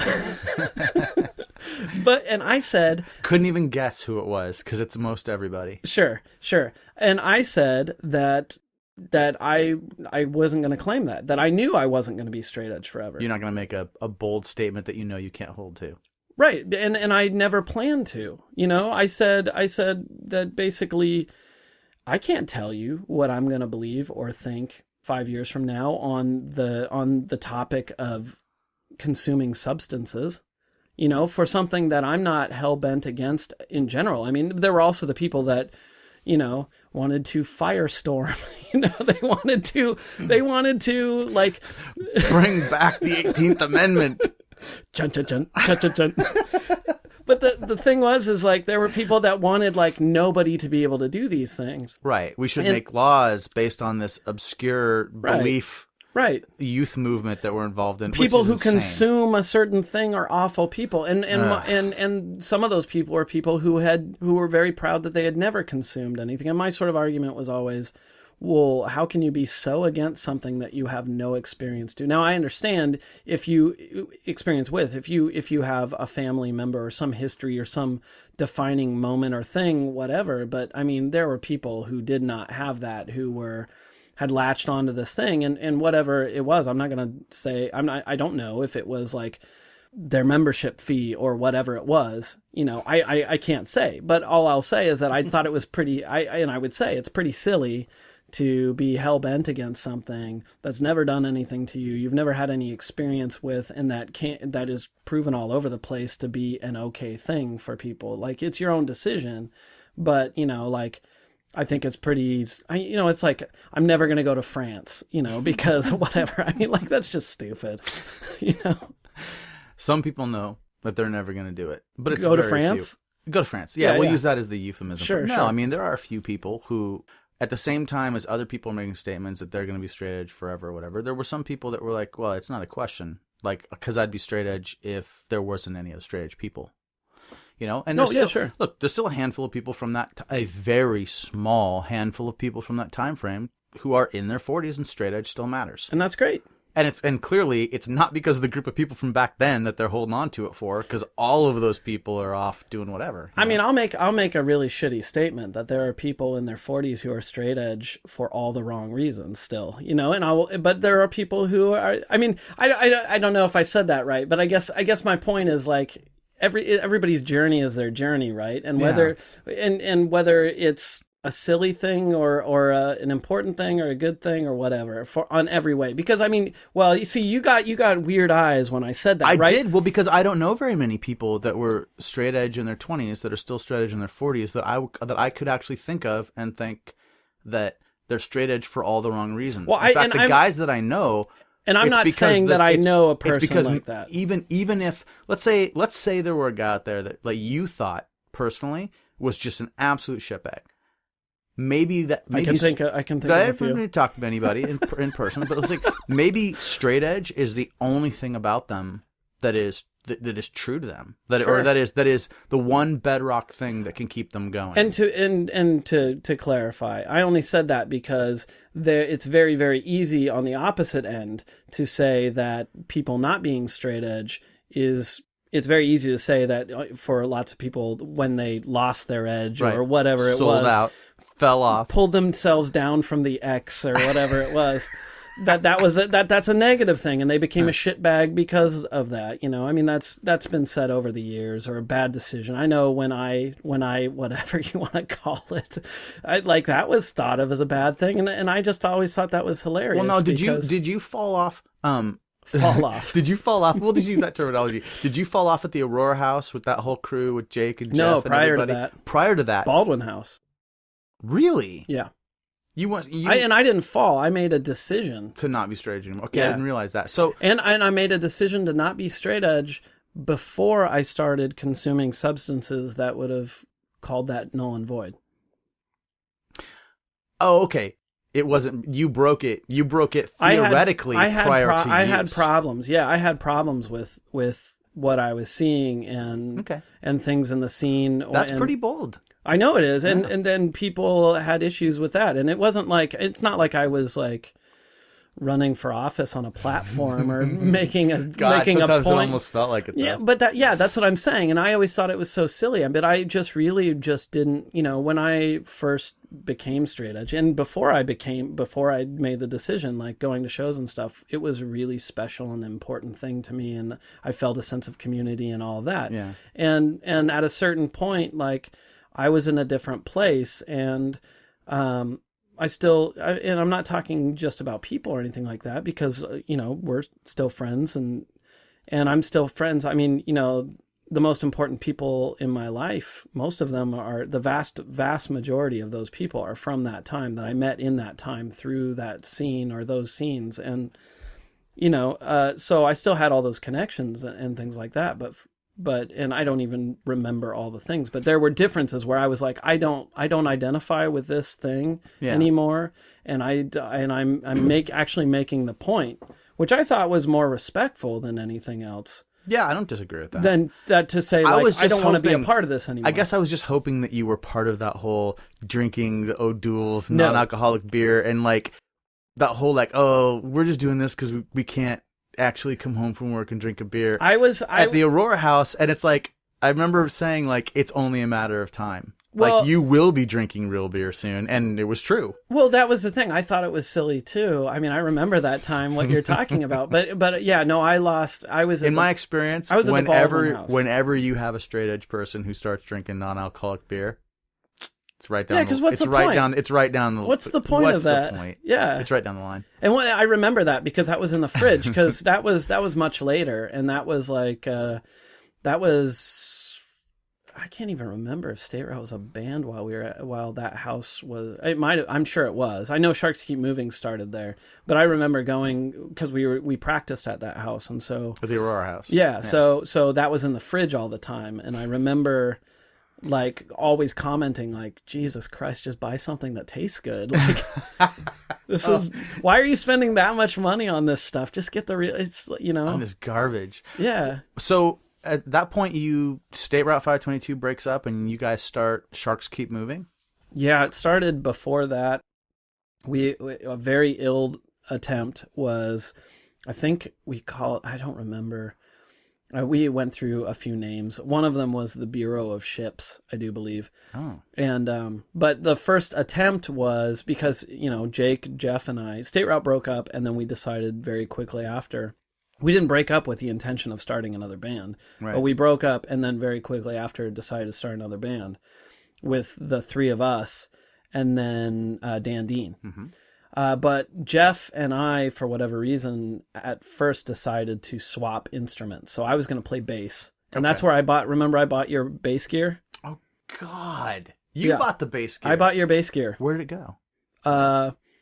The head, I don't remember. I've had people see pictures of that head and they want it bad. Oh, I've got one. That Sun? Yeah, I've got one of those. Yeah. The head went somewhere, I don't remember. The bass went somewhere, I don't remember. And then I kept the cabinet. I'd love to have that bass back. It was terrible, but I still would like to have it. Yeah, it was cool. And then the cabinet I kept, and I played in Sharks and all that, and for a long while until we switched to combos. And then I ended up selling it to my brother, and then I think a friend of his has it, and I'm actually trying to get it back right now. It's a good cabinet. But so I was playing bass, and Jeff was playing guitar. So that stuff is still out there in use. Oh, yeah.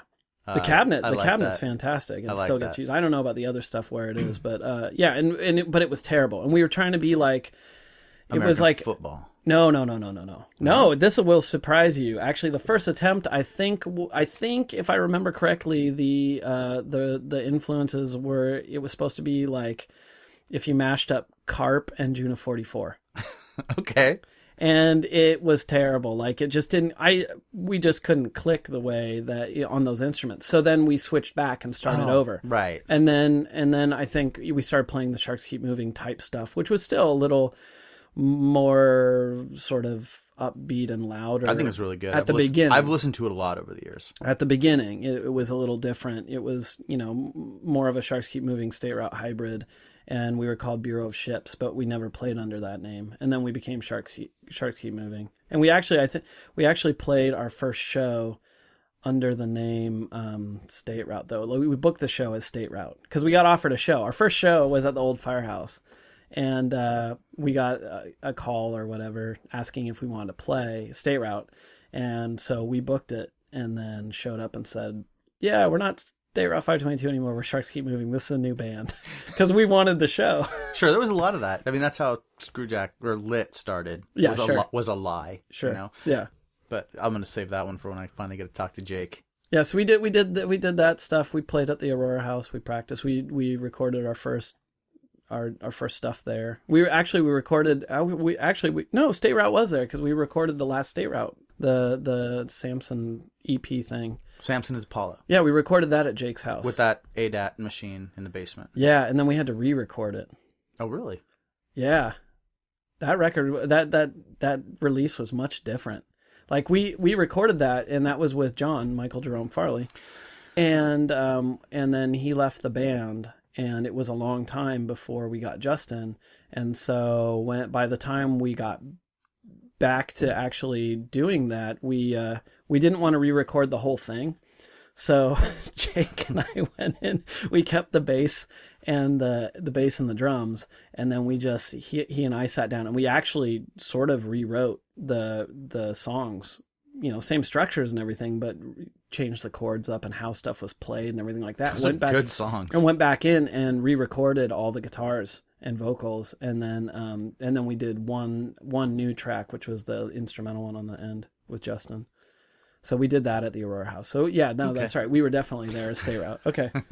I don't remember either. Excellent. So, okay. Then you guys were State Route, or were Sharks Keep Moving for a while, and then the world changes, man. Like things break up, the Aurora House goes away. Yeah. You moved. I don't know, when did you move? Much later. So when did Sharks Keep Moving, when does that stop? So our last tour, I think, was 2001. Okay. We had done we did an EP, and then we did a full length, and then we did one last EP called Pause and Claws. Pause and Claws, yeah. Really good. Oh, thanks. Yeah, I like it a lot. I actually love that band still. You know, it was good times. And we, you know, we ended up with Jay Clark from Kill Sadie, Pretty Girls Make Graves was playing drums for us at the end. Dan started playing drums for us in that band, and then Jay played at the end. Morgan Henderson played bass for us after Jeff DeGolier left. Oh, God, that's right. Blood Brothers and all that good stuff. So it was Jake, myself, Morgan, and Jay Clark. And we did that last record and went on tour, and it was the best tour we had been on, we had done. I think we came back with money. We rented a van. We stayed at places. Wow. We ate food. Like that. We purchased all those years into music, and you're excited because it's a tour where you got to eat food. Yeah, like at a restaurant. Like we went in and all of us could eat. That was the first time. I mean, maybe the Sharks Keep Moving Waxwing tour before that we had been able to eat together. Right, but you weren't staying in hotels. The State Route tours was one of those things where, you know, I'd leave with $40 or something like that. And certain people would have money and certain people wouldn't. And after 2 weeks, no one wants to help out the people who don't have money anymore. Right. So you're like eating out of the garbage or stealing. Just buy me a bean burrito. That'll be what I'll have today. It's 49 cents. Oh, no, we were doing... No, that's a waste of money. No, you go to the grocery store, you get a can of black beans for 24 cents, and then you eat half in the morning and half at night. You just let it sit in the van in between.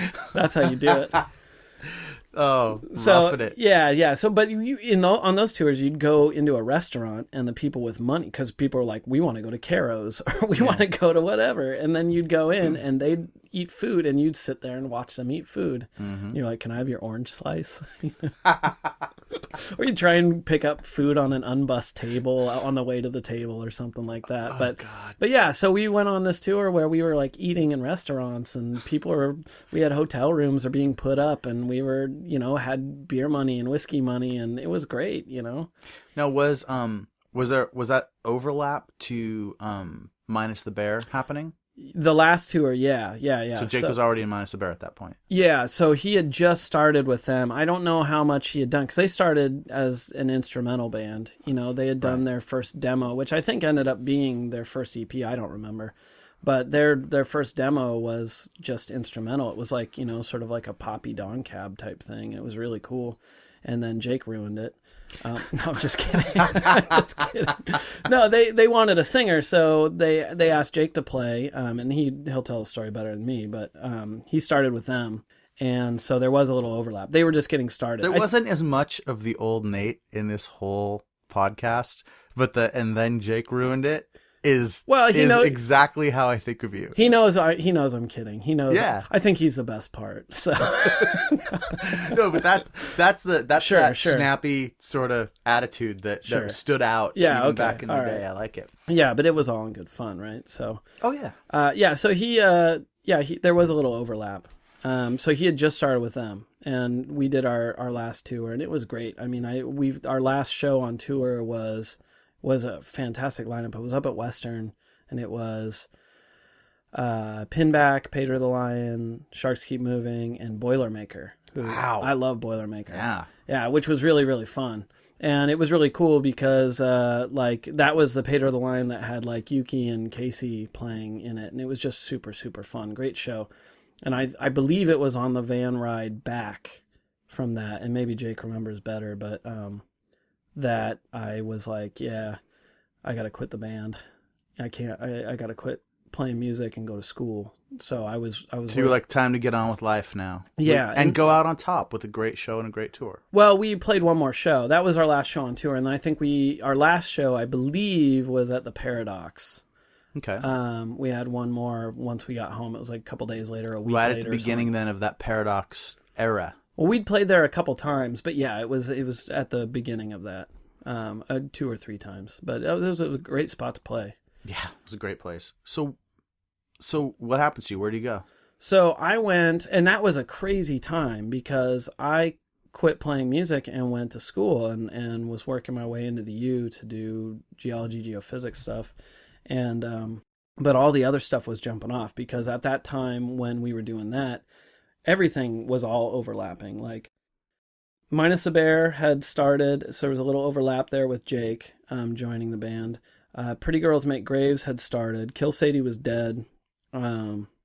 So Jay was playing with them. Blood Brothers had been a band the whole time. In fact, Morgan was in Blood Brothers and then came over to play with us while he was in Blood Brothers. So, but they were just starting to kick off on their big deal. I think that was like right after that was when they went down to LA for, I don't know, like 17 years to record their the big record or whatever it was. It was really cool because everybody was taking off and doing a lot of really neat things, and I was doing school because I remember talking to people off and on, and they were like, "Oh, I'm in LA recording," and I'm like, "Oh, I'm studying for a midterm." You know, it was really rough on me. I mean, it was really, really tough. It was a tough decision that I didn't really want to make. And just sort of happened. And so I did that, ended up at the University of Washington in the geology program, which was really, really cool. And in fact, ran into Ryan Murphy there. Nice. Yeah, we had a geomechanics course together. That was the first time. I didn't know he was doing geology stuff, and I didn't know he was at the U. And I walk into a geomechanics lab. And just because there are people listening to this, Ryan Murphy, drummer for Undertow. Yeah. And several other things. Yeah. And so I walk in the lab, and he's looking up and sees me and is like looking at me like, what the fuck are you doing here? And I'm looking at him like, oh my God, what the fuck are you doing here? Like, I think we both probably thought each of us had stumbled into the wrong room. Yeah. Because it's such a weird thing that we were doing. And sure enough, we were in, the program. He's a little farther ahead than me, which was really cool. So I did that and got some really cool stuff. I got to do research in Alaska on the Juneau ice field. I got to go to Antarctica, do research down there. A lot of cool things. How long were you in Antarctica? I think it was like 2.5 months, 3 months, 2.5 months, something like that. What was the name of the place you were stationed at? Was it like Ice Station something? No, actually, we were working out of McMurdo Station, which is the big American station there. But our field sites were located in the dry valleys, which are it was like, I don't know, a 45-minute to an hour helicopter ride out of McMurdo in the only non-ice covered, non-coastal region of the continent. It was these old glacial valleys that the ice had receded from, and so these big rocky valleys, which were really cool. And that's where we were working in like 3 different locations there. It was pretty crazy staying in tents for 2.5 months in Antarctica with the only people you see are the other 4 people on your team, except for when you get a re-up of supplies, That's awesome. Once every 3 weeks or something. Yeah. We talked to one woman on the phone every morning on the radio to let her know that we were alive. We had a radio in at a certain time. Sure. And it was You're reading At the Mountains of Madness? Yeah, that's right. No, actually, I was reading a really great sci-fi series.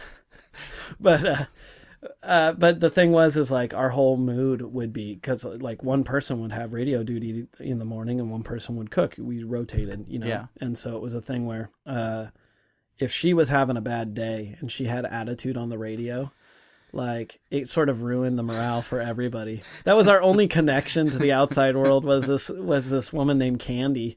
And if she like woke up on the wrong side of the bed, it like bummed us all out. We'd like wait, we'd all get there and go, how was it? She wasn't very nice today. And we'd all be like, oh my God, the world sucks out there. Like we're isolated from a terrible place right now. There's nothing to go back to. It was really weird, but it was really amazing. I mean, we got. Was it ever dangerous? I mean, other than a helicopter ride in Antarctica? Other than it's always below zero, negative 20 degrees, sunny all the time, but we had storms or whatever. And I mean, it's dangerous in the sense that I ended up breaking my heel. Strangely enough, I broke a bone in my heel on a day of field work towards the end. Oh. And it was like a 3.5 hour hike outside of camp with gear, because we had GPS equipment and we had rock samples and everything like that. And so I ended up breaking a bone.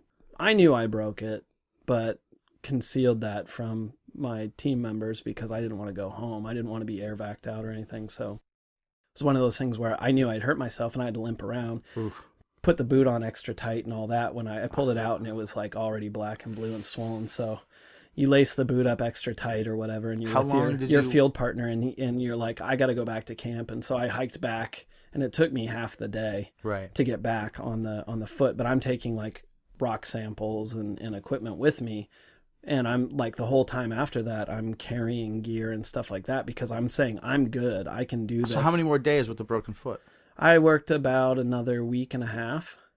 And And so like 3 days before, or something like that, 4 days before we were supposed to go back, I actually got sent out early. Because they figured out that you were injured. He knew. And there was one last little boondoggle thing where we had helicopters coming in to move us to another area. And so he didn't tell me, the PI, until the helicopters were on their way, and he's like, pack up your stuff, you're going out. They're going to look at your foot. So I missed like the last 4 days or whatever, but it was pretty rad because I got a nice little adventure with a helicopter ride. Got to go look at some giant lizard skulls and petrified trees in another area. Giant lizard skulls? Yeah, there was another research team in another area. And so when the helicopter, he was a South African guy, picked me up, was like, hey, are you in a hurry to get back? And I was like, no. And he's like, well, do you want to go for a little ride? He's like, I got to go pick up a sick guy out at a camp. They're looking for lizard skulls and stuff. So I was like, hell yeah. So we cruised up in the helicopter, and he was awesome. He was like, doing crazy dives over ice falls on the way. And he's like, oh yeah, that sounds great. Joyriding in the helicopter. Yeah, exactly. In the most desolate region on the planet. He's like, don't tell anyone. And I'm like, yeah, definitely. This is awesome. So we went out there to their camp and picked up this sick guy. So I got to go and look at what they were researching and stuff and see their stuff. And then that was pretty cool. So I got to hang out with those guys. When you say giant lizard skulls, how big are the lizard skulls? Like dinosaurs? Like as big as your torso.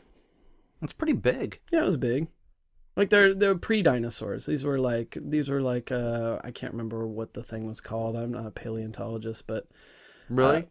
Yeah, no. Geomorphologist, not paleontologist. Okay. So that's amazing, and I had no idea you did that. Yeah, it was fun. I played rugby down there too. I went rugby in the ice? I went swimming. I did all sorts of stuff. Like I tried to do everything I possibly could. Well, I got down there and ran into a couple people that I knew in Antarctica. Yeah, it was bizarre.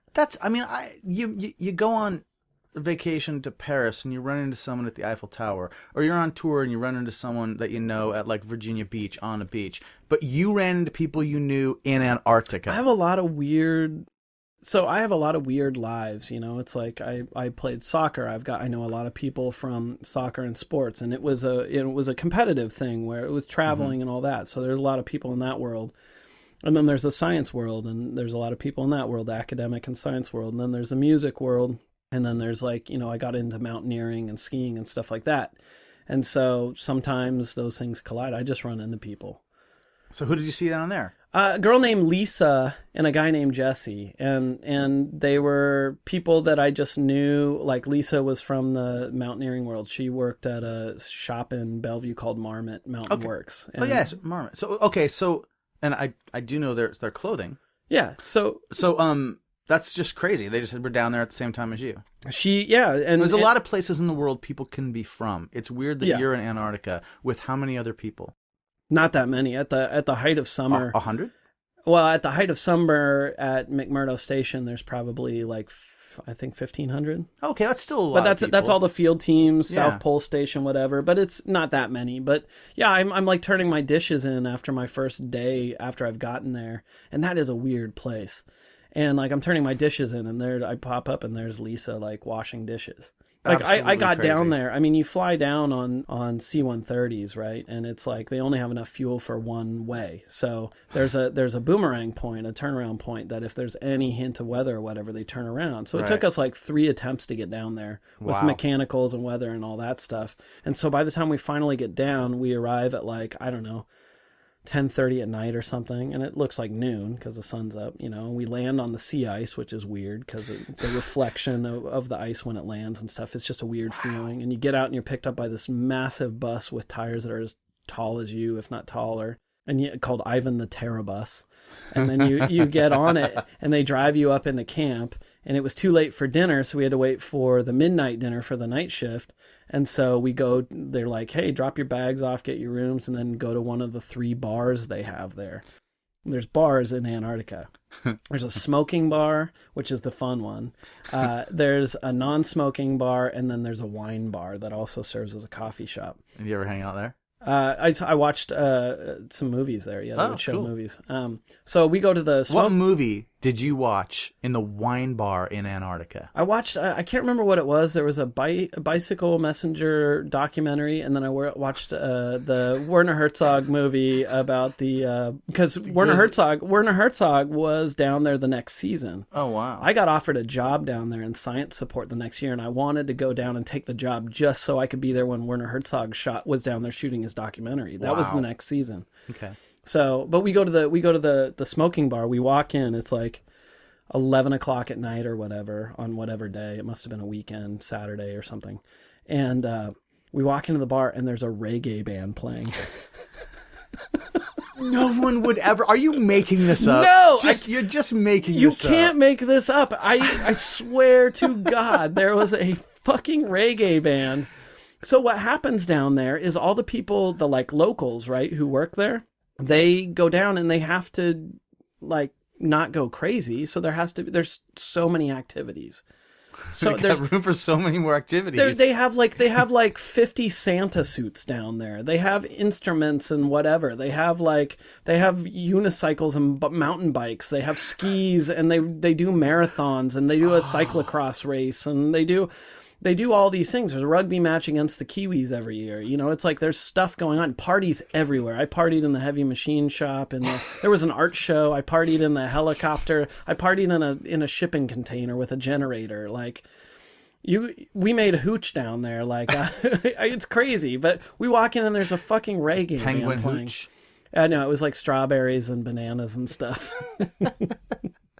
It's a reggae band. Okay, terrible. So all the people down there, they form up bands and stuff. It's like a little mini crazy scene. People do art and people form bands. You're making me want to go. It's rad. I mean, if you don't mind seeing the same however many people. There's also like everybody hooks up too down there. There's like, they call it the ice wife or whatever. It's really weird. Everyone has an ice wife? Not everybody, but like, yeah. I mean, there's a lot of hooking up. So it's a very weird small little scene. But yeah, they have shows. They have fucking bands and shows down there. That one band. No, I can't even think what they're called. There was a band that was trying to get down there to play, so they could say they played on every continent. No, who cares? I think some bands have done that. Yeah, probably. Fall Out Boy. Oh, yeah. Did they come down while you were there? I don't know. Not while I was there. All right. Dude, if I had known about this, I think I would have wanted to make this podcast about Antarctica. You come back from there. Yeah. Where are you living now?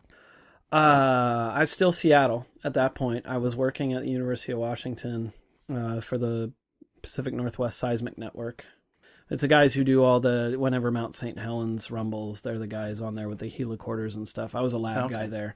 So I would climb mountains and troubleshoot stations and stuff. It was cool. So I did that. And then after that, I can't remember what year it was, but we moved down to Portland. Okay. We just decided to move. We needed to go somewhere, change it up. And so we chose Portland, not too far away, whatever. My dad passed away like right before I went to Alaska, like 2005, which was right before I went to Antarctica. And so I sort of didn't really process anything. Like, it was right before I went to Alaska. So my dad passes away, and I sort of just did everything to take care of whatever I could and make sure everybody was cool and do I don't know, whatever. And then I left for 3 months to Antarctica, or to Alaska. Then I'm back for a couple months, and then I leave for 3 months to Antarctica, and then did like 3 weeks in New Zealand after that. So I get back, and then boom, my dad died, and it hit me, and I had to deal with all that. And so that was a really weird thing. And by the time I was getting through that, because everybody else they'd been here the whole time and had figured out how everything works. I missed the first Christmas without him because I was in Antarctica. I missed, all that stuff.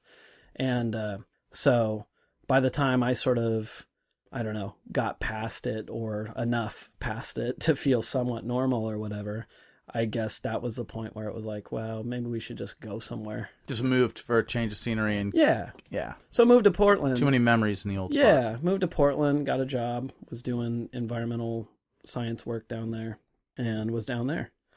And were you still playing music? No. No. I tried a couple times when I was down there. And then, well, I did actually at one point, yeah. I mean, I had tried with a couple people down there, and nothing ever clicked. It just wasn't, you go and play, and you're like, man, this guy really sucks. Or like, this is terrible, and it's not worth it. And so you ditch. And, but no, I actually started doing a project when I was in Portland up here, and I had gotten laid off from, it must have been like 2008 when everything hit and all that recession stuff, and all the money was being pulled out of environmental. And I remember when I was unemployed and there were so many engineers and whatever that had been laid off. So I was actually driving to Seattle, for months and months and months every Monday and doing like under the table remodel construction work up here because I couldn't find any work down there. And so as I was doing that, I had started sending tapes back and forth with Joe Anderson.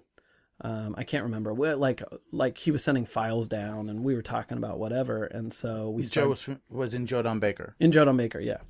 And so we were talking about music, and he was sending me stuff that he was writing, and I think I was putting stuff and sending it back. I don't remember. But we decided to go for it because I was going up to Seattle. So I started bringing gear. And we started a band with Wes Reed from Eris and a guy named Bo. And so the four of us started this band called Man Years and wrote a bunch of music and recorded. And that's out there, right? People can hear it? Yeah, you can find it. Just search for... I think the easiest way is searching for it on Facebook. I think there's still an account, and you can actually... And then there's a link to downloading the record. I really like it. I was proud of it. It was really different for what I'd ever done. And we worked a long time on it. And then we played one show, and then it just sort of fell apart. And what would you compare it to? Oh, I don't know. I mean, it's like we listened to a lot of Neil Young at the time, but it's sort of like proggy too. And then the vocals are like all falsetto. It's different. And I think it's pretty cool. It's got some classic vibe to it. 70s influenced prog stuff. Cool. So let's get you back to Seattle. Yeah. So I just moved back up maybe a year and a half ago.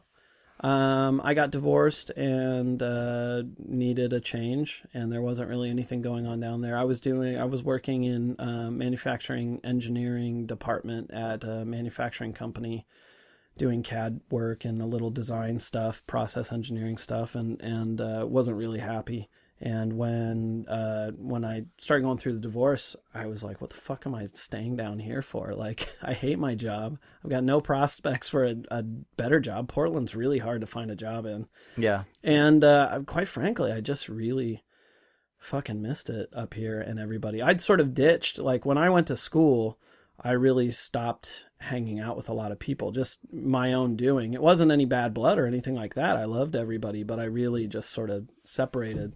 So coming back was really nice, and I came back up. I don't know. I didn't really reach out to everybody. I was kind of in a dark place.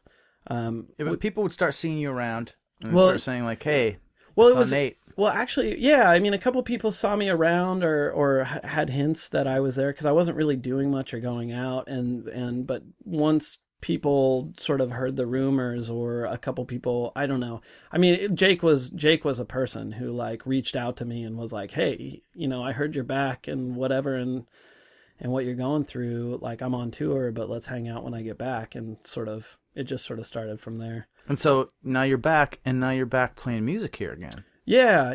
I just started playing bass in a band called Hand of the Hills that I'm really stoked on. Yeah, you gave me a copy of the CD tonight. Yeah, it's I haven't heard it yet. I'm kind of excited too. Really, really cool band. Really, really great stuff. And we've got a new record that was recorded a little while ago that's going to be coming out in a month or so. We're waiting for vinyl and stuff. And then, so we're sort of on a little break right now, waiting for that to come up, and then we'll start pushing at it. But it's really fun. Does it bear any resemblance to music that you've done before? No.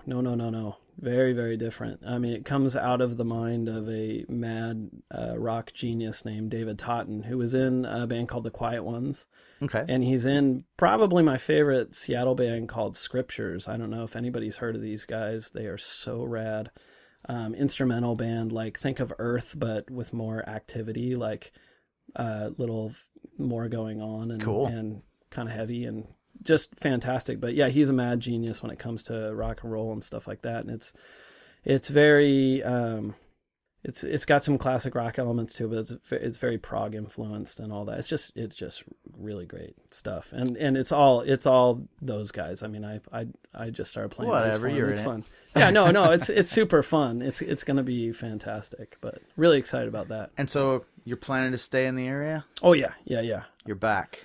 I love it here. I'm so excited to be back. Like everyone, whether I kept in touch over years or didn't, I don't know. I mean, it's one of those things. You and I were talking about it before, and it's one of those things, like those connections made even in 93, 94, 98, whatever it was.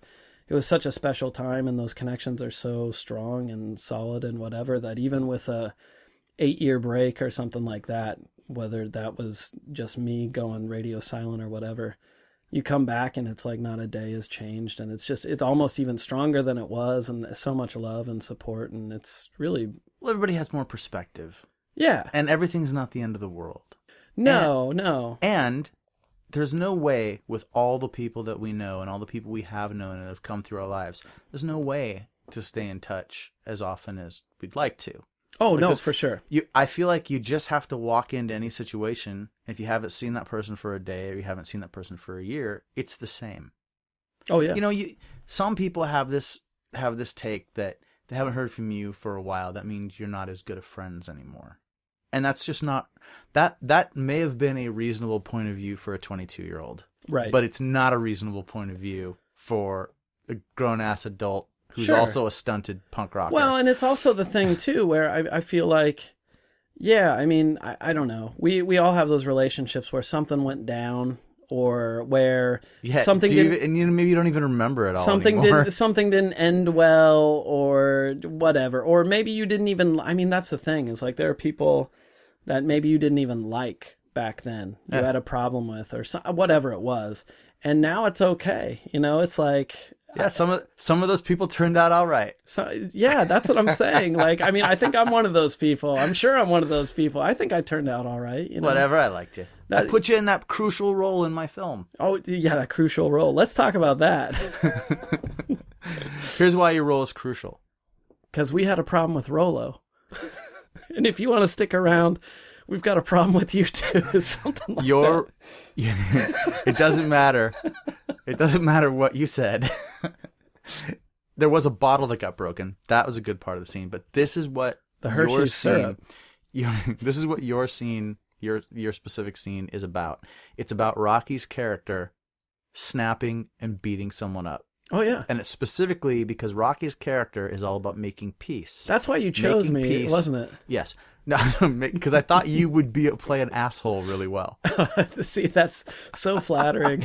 You did really well. I think that was probably the pitch. I need someone to get out of the car and be an asshole. Man, you don't even know how many roles I had to turn down after that. Talk about launching a career I didn't even want.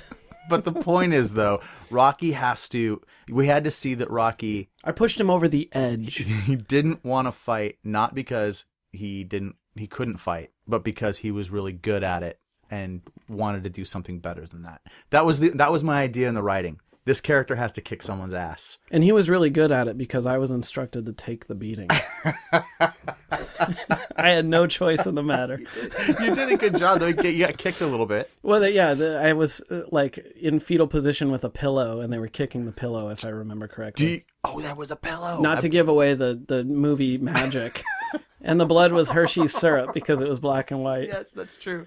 Now, and then who was in the scene with you? Who drug you back to the car? Aaron Dooley was one of the punks with me. Aaron Dooley and John Batchelor. That's right, yeah. John Batchelor's old car. Yep, that's right. That, Datsun. And so they dragged your knocked out body back to the old car. Threw me in, and we drove away. And Aaron Edge runs up alongside the car and throws another punch in through the window and almost gets his leg run over. That's right, yeah, he did. If you watch the movie, I was terrified. I'm filming it, and it's one of the scariest things. It's because close. It's an inch. It's close. His leg almost goes under the car. Yep. You know what's funny about that movie is that movie pops up in the weirdest places. Where did it pop up for you? Oh, several places. It popped up, even recently. It popped up, I can't remember if it was on tour or a trip down after tour, but I remember Chris Smith, who ran Redwood Records, still a dear friend, going down, being in California, and I said, I can't remember if it was on tour, but it was queued up on VHS in the VCR when we got there. Or your scene was? Yeah, well, the movie and the scene, we had to watch it. It was, and I was just come on, no. But then, even most recently, it's reached a lot of weird people. I figured it would just be people, our community, but no, my girlfriend lived in New York for several years, just moved out recently, and her roommate, who's punk rocker out in New York City, has no connection to the Seattle scene that I know of or that we discussed or whatever. She has a copy of it, and so it's it's at the house. I get out to New York and it's there. It's just bizarre. Well, there are thousands of copies of it in existence. No, I know. Well, and I think I got mine when I was in Portland. Remember, you mailed me one just within the last 4 years. Now, you heard Rocky say that he got stopped in Spain. That's what he said, yeah. And then Maddie was in here the other day, and she said that she's been recognized in Germany. She's been recognized various different places because she travels around a lot. Sure. And it blows. Well, those my are mind, beautiful people, so they're gonna be picked out. I do agree with that. Yeah. But no, it's kind of weird because if we lived in reality, that it wouldn't exist.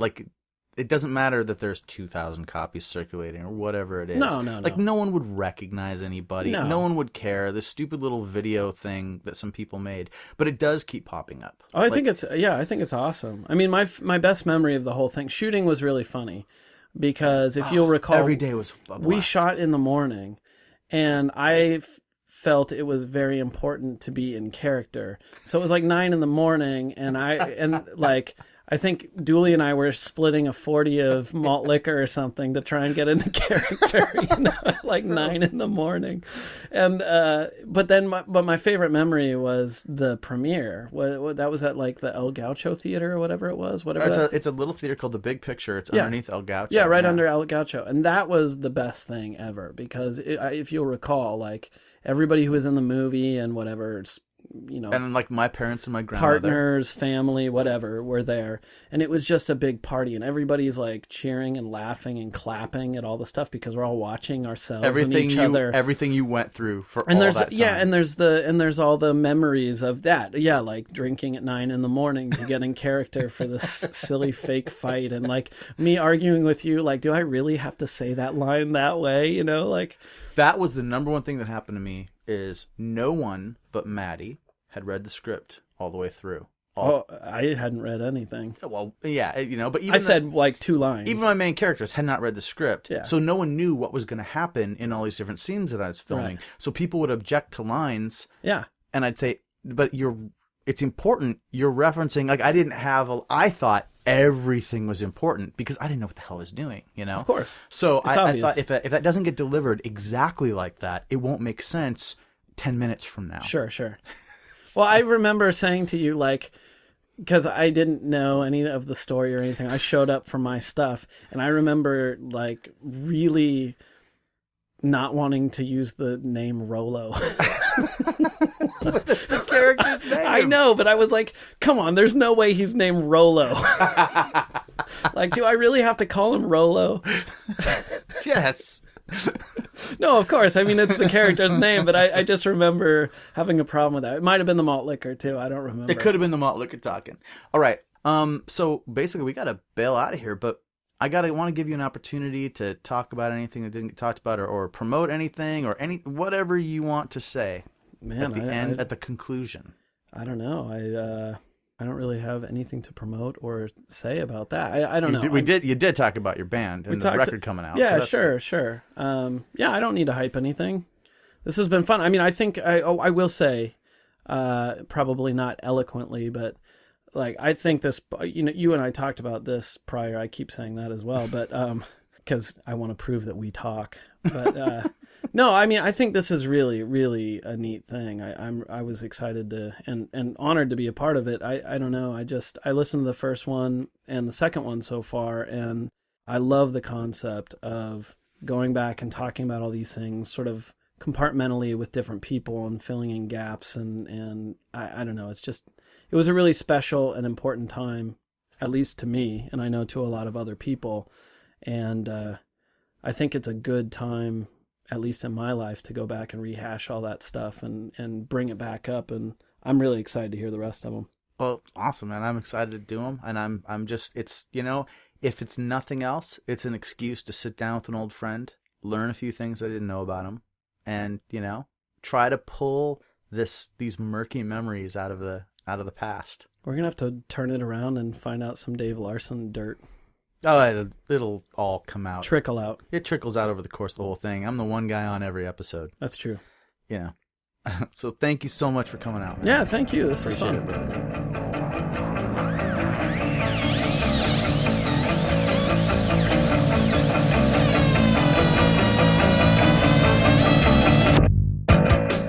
All right, there it is, episode number 5. Thanks for coming all this way. Some news that has happened since we just recorded this a couple weeks ago. Nate talked about being in the band Hand of the Hills, and actually, he just today gave me a copy of their vinyl for their new LP, and it's beautiful. It's a phenomenal record. It's a big deal. It's very cool. But I also just found out that Nate has joined Eris on second guitar now, so he's going to be reunited with Wes Reed, who he was playing with in the band that he mentioned in the podcast Man Years. And I went ahead on the website on nobodiesknows.com and I linked to some Eris stuff and to the Man Years stuff that he talks about. Just go to the post for this episode and scroll down and you'll find that stuff. It's really good. You should check it out, the stuff that he's done and is doing now. He's really got it going on now that he has returned to Seattle, returned to the fold. And I find it very exciting. Corrections. It's funny because Nate and I talked earlier today, and I told him I didn't think there were any, but in listening back, I realized that I did make a mistake. When he was talking about being into the band ABC when he was a kid, and I said, "Oh yeah, Be Near Me," quoting one of their songs, and then I said, "King for a Day." And come on, we know that King for a Day is not an ABC song. It's a Thompson Twins song. So how can I be so dumb? You just get caught up in the moment and you make these embarrassing mistakes that really call your credibility into question. And so, I'm ashamed, really. And I hope you can all forgive me. Anyway, I hope that you will keep listening. We've got another episode coming up with Ron Gardapi from Brotherhood. He's going to be the next guy posted. That'll be episode 6. Please do check out nobodiesknows.com and check us out on iTunes. Rate and review us if you would. That's really, really good for us if we get good reviews and good ratings on there. iTunes will basically make us more visible to more people, and we'd really like more people to listen. And follow us on Twitter at NosyNobody, because there's going to be a lot of different stuff coming along here with the site and with the podcast, and hopefully soon with some more different podcasts from different people with different points of view. So we'd like to be able to get that information out to everybody. All right, see you next time. Thanks.